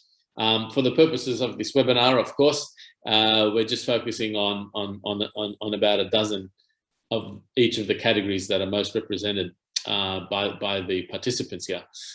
So here, you know, we can see some butter and spreads coming in from different parts of the world. So we've got Europe, we've got New Zealand, we've got Australia. From Europe, it's, you know, Ireland, Denmark, France. We can see some variation in the pricing. We can see some variation in the sizes. So 125 grams through to 500 grams. From a breakfast cereal perspective, again, we've got here, we've shared some product from Australia, and we can see Carmen's in there. But we can also see some organic quinoa puffs as well. Here, we can see the Australian product is relatively expensive compared to the American product. The British product or the European product is also up there, along with the Australian. From a yogurt perspective, there's this product again from Australia, Switzerland. So Switzerland so Emmy is really widely found across Southeast Asia, but so is Farmers Union. Really well represented, really well covered. Usually it's got some pretty strong distributors in each of the markets. Yakult is quite popular across all of the Asian markets as well. And so what would a competitor spreadsheet look like? Well, essentially you would have something similar to this. In this example, it's baby food for Indonesia. So you would have, like, where did you find the product? So which stores? What's the product competitor's brand name and variant name? What size and is it? What was the price on the shelf? And then you'd have it converted into Australian dollars. And then if you knew what the margins were in the market that you're reviewing, so you'd have a look. So if you knew what the retail margin is, distributor margin is, if there's like a VAT, you may figure out that the multiplier for that market might be 2.5. So if a product is selling for 2.5 Australian dollars on shelf in Vietnam, there's a good chance that it's landing for $1. So then you can put in what you think your landed price would be, and then compare and look at the price differential. You need to then, in the price differential, be able to argue, if your product is more expensive, why is it worth it? Well, one of the reasons why is it could be because ours is manufactured in Australia and the other product is manufactured in Asia or a non-comparable market. It could be because of the product claims around being certified organic, free from functionality, whatever it may be. It may be the type of packaging that our product demands more higher price because it's got a more premium packaging type. Where did you see the product in store and was it on promotion? For an online review, you can't sort of have as much information as the spreadsheet that we just shared. So in the very least, you need to know who's the competitor, where did you see the product, what does the product image look like, what's the price, weight, country of manufacture, product claims. Sometimes you can't really get a good look on the shops, the e-commerce shop store. What are the claims on the packaging? Sometimes the images are not very clear. So then what you would do, if you're going to be thorough, is go to the brand's website, and usually they have the ingredients lists there. And so then once you've looked at all these factors, so you've looked at the GDP growth rate, GDP per capita, consumer trends, ease of doing business, channel trends, category trends, category growth rates, category value, import data, you've had your competitor review. So some of these are subjective scores, some of them are objective scores. This is not by any means the exhaustive list of factors that you need to study when selecting a market. We've just completed a project for the for complementary medicines, and for that market selection score, we looked at 10 markets, I think it is. We had 19 criteria. We had 19 criteria that we judged opportunity on. And we could have probably added a couple more as well. So it is really dependent on your product category and to what depth you want to be studying a market opportunity. And so there on the right is just an example of what a scorecard could in fact end up looking like. And in the baby food example, what we see there is that Hong Kong came up as the market with best opportunity, followed by Singapore and then Malaysia. So, you know, apart from getting the data, there's much more support available as well. So you've got each state government agency across Australia have different grants. So Investment New South Wales has their Going Global program. So there's a training element, a connections element, and there's a grant, $10,000 grant. Western Australian government has just DPIRT, so Department of Primary Industries and Regional Development, have just launched a $15,000 voucher program to help companies get into export markets. I think Queensland has an export program, grants program as well. You've got FIAL has Meet the Buyer events, so they've got one coming up for the UK market. So you can go put your profile on the Australian food catalogue, and then be part of the UK buyer program. So you know, there's so much support out there. So just know that you don't need to go on your own, because export can be daunting, but there is support available.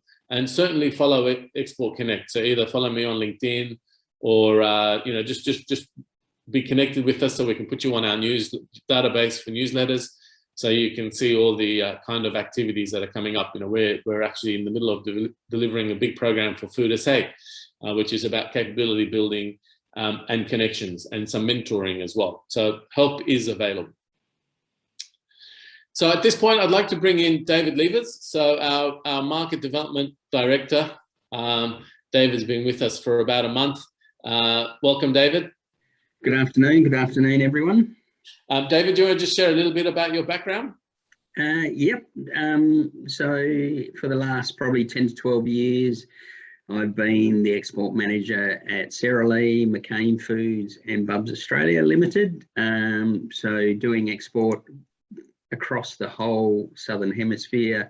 So from the Middle East through Southeast Asia, through the Pacific Islands, and across to recently the USA with market entry over there for the Bubs products. All right. I'm very excited to join Export Connect and help companies develop their export business. Brilliant. Thank you, David. Welcome aboard. So first question, quite topical. Why Vietnam? So I think for us at Bubs, it was the size of the market, the opportunity, the growth in infant milk formula. We could see the data, we'd done the research. We also knew Blackmores was doing $26 million in infant milk formula alone in Vietnam, as they published that in their annual report. Acceptance of Western brands, they're a very aspirational population, the youth, and ease of market entry. So it's not a long, onerous registration process on the distributor to be able to import the product. All right. Now, you have like a very interesting statistic with the Vietnam market. You actually opened that without visiting the market. It was all done over Zoom. Yeah, so I'd been to the market previously, but I hadn't met the distributor. So yeah, that's correct. It was all done over Zoom. And what was that experience like? I'd say pretty seamless. I think we definitely had a lot more face-to-face regular meetings over Zoom, whether they went for an hour. Some meetings were as regular as every fortnight as we stepped through the process, understood their requirements, documentation, etc. So I've probably seen a more face-to-face over the past 7 months than I would have if I'd been, calling on visiting that market for 2 years. So I think it's allowed us to build a very, very strong and positive relationship just over Zoom. And so moving forward, because borders will open and we will be allowed to travel again, would you say the ideal scenario moving forward is a combination of meeting face-to-face and continuing that relationship through online platforms like Zoom? Yeah, absolutely. I think now we're all used to video calls, conferencing, both us and the distributors in each of the markets. Then it's, instead of booking a phone call with them, we'll just now book in a Zoom meeting. And, Right. It allows you to see them, see us, continue to build trust. Right. Yeah, and trust was something that came up in the previous Asialink presentation. So how would you say Vietnam is different to, say, Singapore? So, I mean, when we're looking at a market selection perspective, what's different? Well, I think you mentioned in one of your slides is the number of traditional retailers, or not traditional, you said outlets, I think, or grocery retailing, and then you've got supermarkets and hypermarkets. I think in Singapore, there isn't that traditional retailing model anymore. So you're very much dealing with a very small population, very concentrated. With Vietnam, you've got that traditional retailing. It's a vast, vast market. And that traditional retailing is still very dominant in the marketplace. And would Australian products be sold through the traditional retail, or would you only really find it in modern retail? No, so infant milk formula are very much focused in traditional retail. It's by far the largest channel. So you've got, single store, family owned stores, just selling infant milk formula, baby food, prams, etc. Very, very dominant within the market, versus the largest baby store chain over there, Hong Kong, only had 500 stores. And so those traditional retailing stores were over 10,000 odd stores. Wow. Yeah, so very widespread, very diverse. And would you, we heard earlier that Vietnam is sort of a bit of you can split it into provinces. From a distribution perspective, would you appoint one distributor for the whole market, or would you appoint a distributor for the different provinces? And I think it certainly depends upon your product, but certainly, I know Fonterra had 16 distributors in Vietnam. What we were doing from a Bubs perspective was looking at supplying direct to those 500 stores, that baby chain. Then we were using potentially 2 distributors, one north, one south, and then we know those distributors then use sub-distributors as well. So, it's knowing then those sub-distributors as well as part of your distributor relationship, and the margins potentially that the sub-distributor needs to make. Well, on that point then, because then the price starts to blow out. The more people you have in the middle, the price starts to blow out. Now, we know that the Vietnamese consumer is looking for quality and better for you products. We also know that there's some price sensitivity as well. So how did you negotiate that tension between coming in and supplying a premium product with unique functional attributes versus understanding that there's only a limited number of consumers that be prepared to pay for it? Yeah. So I think it's probably, how do I answer that? So I think as you know, people learn more about products, so functional foods, organic, the functions of, you know, an infant milk formula, milk with added benefits.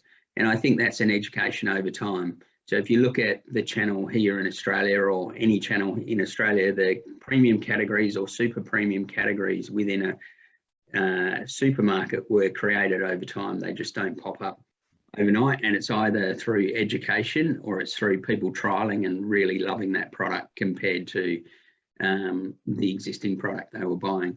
So I think there's a balance between, in markets that are price sensitive like Vietnam, that you need to try and strike a balance, knowing that over time you can probably move your price point up accordingly. And when I say over time, I'm talking longer term, 5 years. But you know, there's certainly an understanding in the market of what premium products are. And, you know, for infant milk formula, there's a lot of Australian brands in Vietnam at the moment as well. So the price point or that category is being created. Right. So that awareness is sort of starting to grow in terms of the volume of product and the number of brands that's coming into the market. But to grow your brand, you know, being put on the shelf and, you know, sort of getting it out there in front of people is one thing. Convincing them that your product is the best to buy is another. What kind of activation programs did you consider for the Vietnam market? So a lot of social. So Vietnamese are very connected on their phones. You know, Facebook's a massive social platform over there, not only for information, but also for purchasing products. A lot of people sell product through Facebook. What else did we do? Websites. We did education in the stores, so making sure stores were educated about the product. Did demonstrations out the front of the stores, so that when the consumer walks in or customer walks in, they're being educated on the product. We had started to work on sampling for paediatricians, for the paediatricians to recommend the products. You know, promotional advertising in, you know, supermarket catalogs, promotions in store, giveaways. So all those, I guess, what you call traditional, you know, mechanics around activity or launch programs, but then also social was very, very strong as well. All right. So finally, what advice would you give to those on this call, certified organic food and agribusinesses? What advice would you give to anyone considering the Vietnam market, firstly, and then considering the Vietnam market versus other market options? I think, you know, the Vietnamese market is a very, very good market, but you need to understand the market and, you know, understand the data and understand the category that you're going into. I think once you decide if you're going to enter the market, I think one of the most important things is selecting the right distributor. You know, Vietnam is a market where you may struggle legally, potentially around trying to get, if you set up websites, etc., and they're under the control of the distributor, you might struggle to get them back from a legal perspective, even though you might have a signed contract. You may need more than one distributor or sub-distributors, so be aware of that. Don't necessarily get talked into, you know, the distributors wanting to be your sole representative, because they will be going to other distributors. And that traditional trade versus modern. So you may need, certainly you may have a distributor that just goes to the traditional retailing. So you might need a different distributor to go to the modern trade, depending on the category as well, because some distributors won't do the modern trade. All right. And if you've got an exporter sitting there thinking, all right, do I go to Indonesia, Singapore, or Vietnam? What kind of advice would you give in terms of studying those three? Well, given what I know, I would, the ease of market entry into Singapore is very easy. The ease of market entry into Vietnam is easy, using the distributor to register the product. The ease of market entry into Indonesia will take you anywhere from 12 to 18, 24 months to register your product. So, you know, the size of the prize may not necessarily equal sales, even though you may be going into a bigger market or focus on it. It may not deliver what you're expecting as well. Good. All right. Well, look, are there any, so before I hand over to Josephine to cover the certified organic technical aspects of the Vietnam market, does anybody have any questions for David before he goes off? Now, if you don't want to ask now, that's fine. You can ask later on. You can send me an email, or you may think about the question later on towards the end of the webinar, in which case we can share the, we can respond then and ask David to respond from that point. So before David goes and before we hand over to Josephine, we've just got 2 questions. If you're able to answer those, it's really important from a perspective of helping us understand whether the content is on point or not. How would you score your overall experience with just this session? So not counting the Asialink session. If you're just thinking about this session, how would you score your overall experience, with 1 being poor and 5 excellent? And would you recommend this session to industry peers that are interested in developing export markets? So if you could just respond to that, give you just a little bit longer to get your responses in. They're starting to come in, which is good. Okay, just about 10 more seconds. Okay, brilliant. Thank you for that. That's actually a really overwhelmingly positive response. So thank you, everyone. David, thank you very much for joining me today. And you're welcome. Josephine, are you there? Yes, I'm here. Thank you very much, Najib and David. All right, brilliant. Well, over to you. I'll come back when you're done for any questions at the end. Perfect. Thank you. So just bear with me. I'll just share my screen. Okay. Thank you very much for joining us today on this Trade Organic webinar. So I'm going to take you through the regulatory requirements to get your organic products out of Australia and into Vietnam.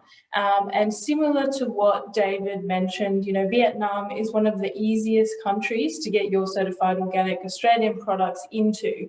And I guess that makes the first part of the discussion, how do you get your organic products out, a bit more difficult in terms of this situation. So if you're exporting organic produce, the export of Australian certified organic produce is regulated. And this has been put down in the Export Control Act. And, you know, this is outlined within the export control rules as well. So with this, you know, organic and biodynamic goods are considered prescribed goods. So it's illegal to export such goods without the appropriate approval. And this, you know, it starts from 10 litres or 10 kilograms, anything that is organic and is above 10 litres or 10 kilograms in weight is regulated for this. So in terms of the export control rules, this is really just to ensure that Australian products meet the international organic obligations. And for this, you have an organic goods certificate. It used to be known as an organic produce certificate, and this is required for each consignment. So if you want to send your products overseas, you need to contact your certification body and they will issue you with an organic goods certificate that you will need to get your organic products out of the country. With this, you know, unfortunately, you know, the ACOS isn't sufficient to get your organic products out of the country. You need to be certified to the national standard for organic and biodynamic produce to be able to export your product. And that is just to make sure that you, like the whole of Australia, is conforming to the same organic regulations. So with this national standard, you know, it's been explicitly referenced in the Export Control Act. It excludes cosmetics and pet cosmetics, but talk to your certification body to make sure that it is still all right for you to export those without an OGC. And just also remember that your organic goods certificate isn't the same as your organic certification. So the organic goods certificate is a consignment by consignment certificate that you need from your certification body when you're exporting produce, and your organic certification quite different from that. So if we look at Vietnam import requirements, so domestic regulation is not fully implemented in Vietnam.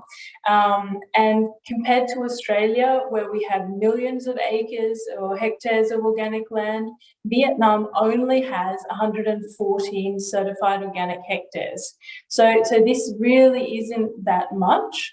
But most of the organic land and produce is through a participant guarantee system. So this participant guarantee system is really good for developing countries where the organic sector is just starting to develop, and it's based on that foundation of trust, social networks and knowledge exchange. So this means that it's only for the domestic market. If you are within a participant guarantee systems for organics, you are not allowed to export your products, and it's really only for small holders and local markets as such. But for the requirements of the Vietnam sector, where, you know, that education regarding the agricultural principles and what pesticides and so forth can potentially do to your health, it's a great start. So Vietnam has announced, you know, national organic development program.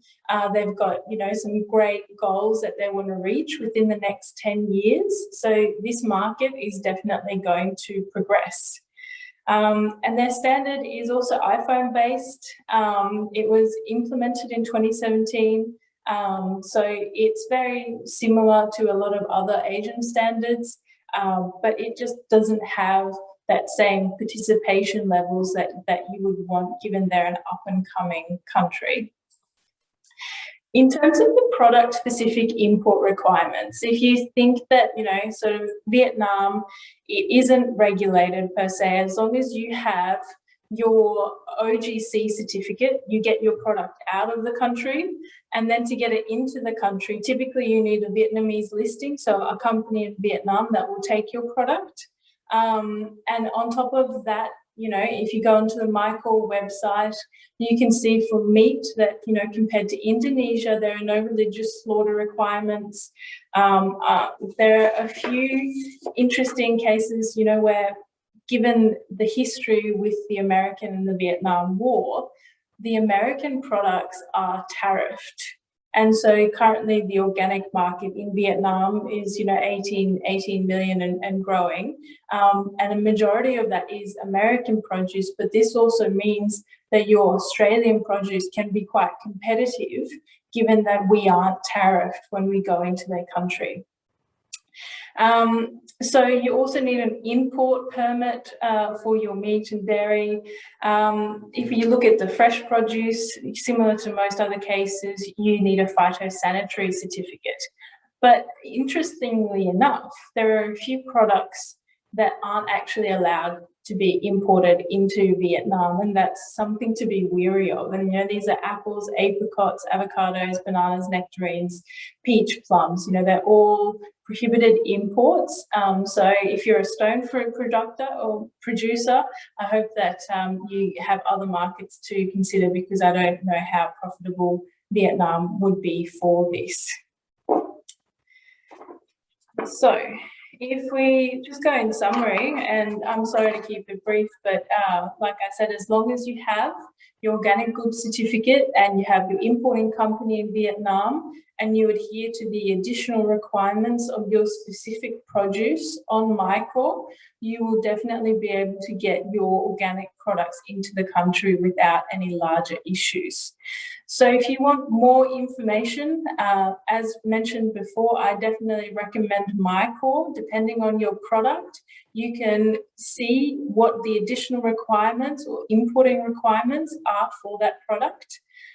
Same with Austrade, you know, they identify all the potential tariffs that that country might have, which in the case of Vietnam isn't there, which is very good. We also will have this recording and all the slides available on the Trade Organic website following this. But at the end of the day, you know, contact your certification body if you want to export your produce and make sure that you are certified to the national standard to be able to do that. So with that, we are just going to be taking some questions if there are any. Otherwise, like Najib said, you're very welcome to send them through to us here at Australian Organic Ltd or Export Connect. Unfortunately, this is the last session of the Trade Organic series for this year. Our next webinar will be on the 26th of October, and it will be covering the nutritional benefits of organic food, as we have partnered up with the University of Melbourne for that. So it should be a really good way to show consumers that there are a bit more truths to the products that they're consuming. What are the requirements for composite products is one of the questions that we have. And just to clarify, do you mean composite products as in products that are mixed? Or I'm very happy to answer that at the end. I just don't fully understand the question, Alex, if you could please clarify. Yeah, so the 26th of October, we have the nutritional benefits of organic food. And I'm very happy to reach out to you personally, Alex, and answer that question.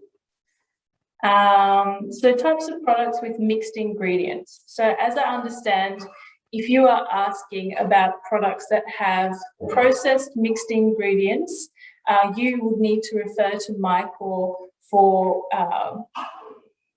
the meat. Say it's a meat product or it's a dairy product, you often don't actually get that many products that are mixed.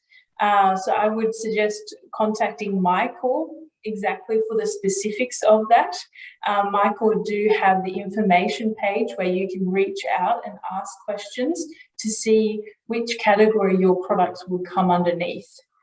So we have another question from Darren.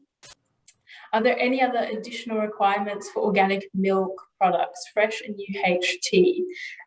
So at least when I had a look at the MyCore website, there were no additional requirements for organic milk products. But the issue with the MyCore website at this point in time is that they only give the specific milk information, say for Vietnam, for conventional products. So if you go to MyCore, there is a section that has MyCore Organics, and that will give you more detailed information on the countries that we have equivalents with, like the EU, Japan, Switzerland, and it will give you more specific information about that. But unfortunately, for countries like Vietnam, that we don't have official equivalents with, this is where you need to look at the conventional side of the MyCore website, and then you need to screen that sort of back onto the potential organic requirements. And we're definitely working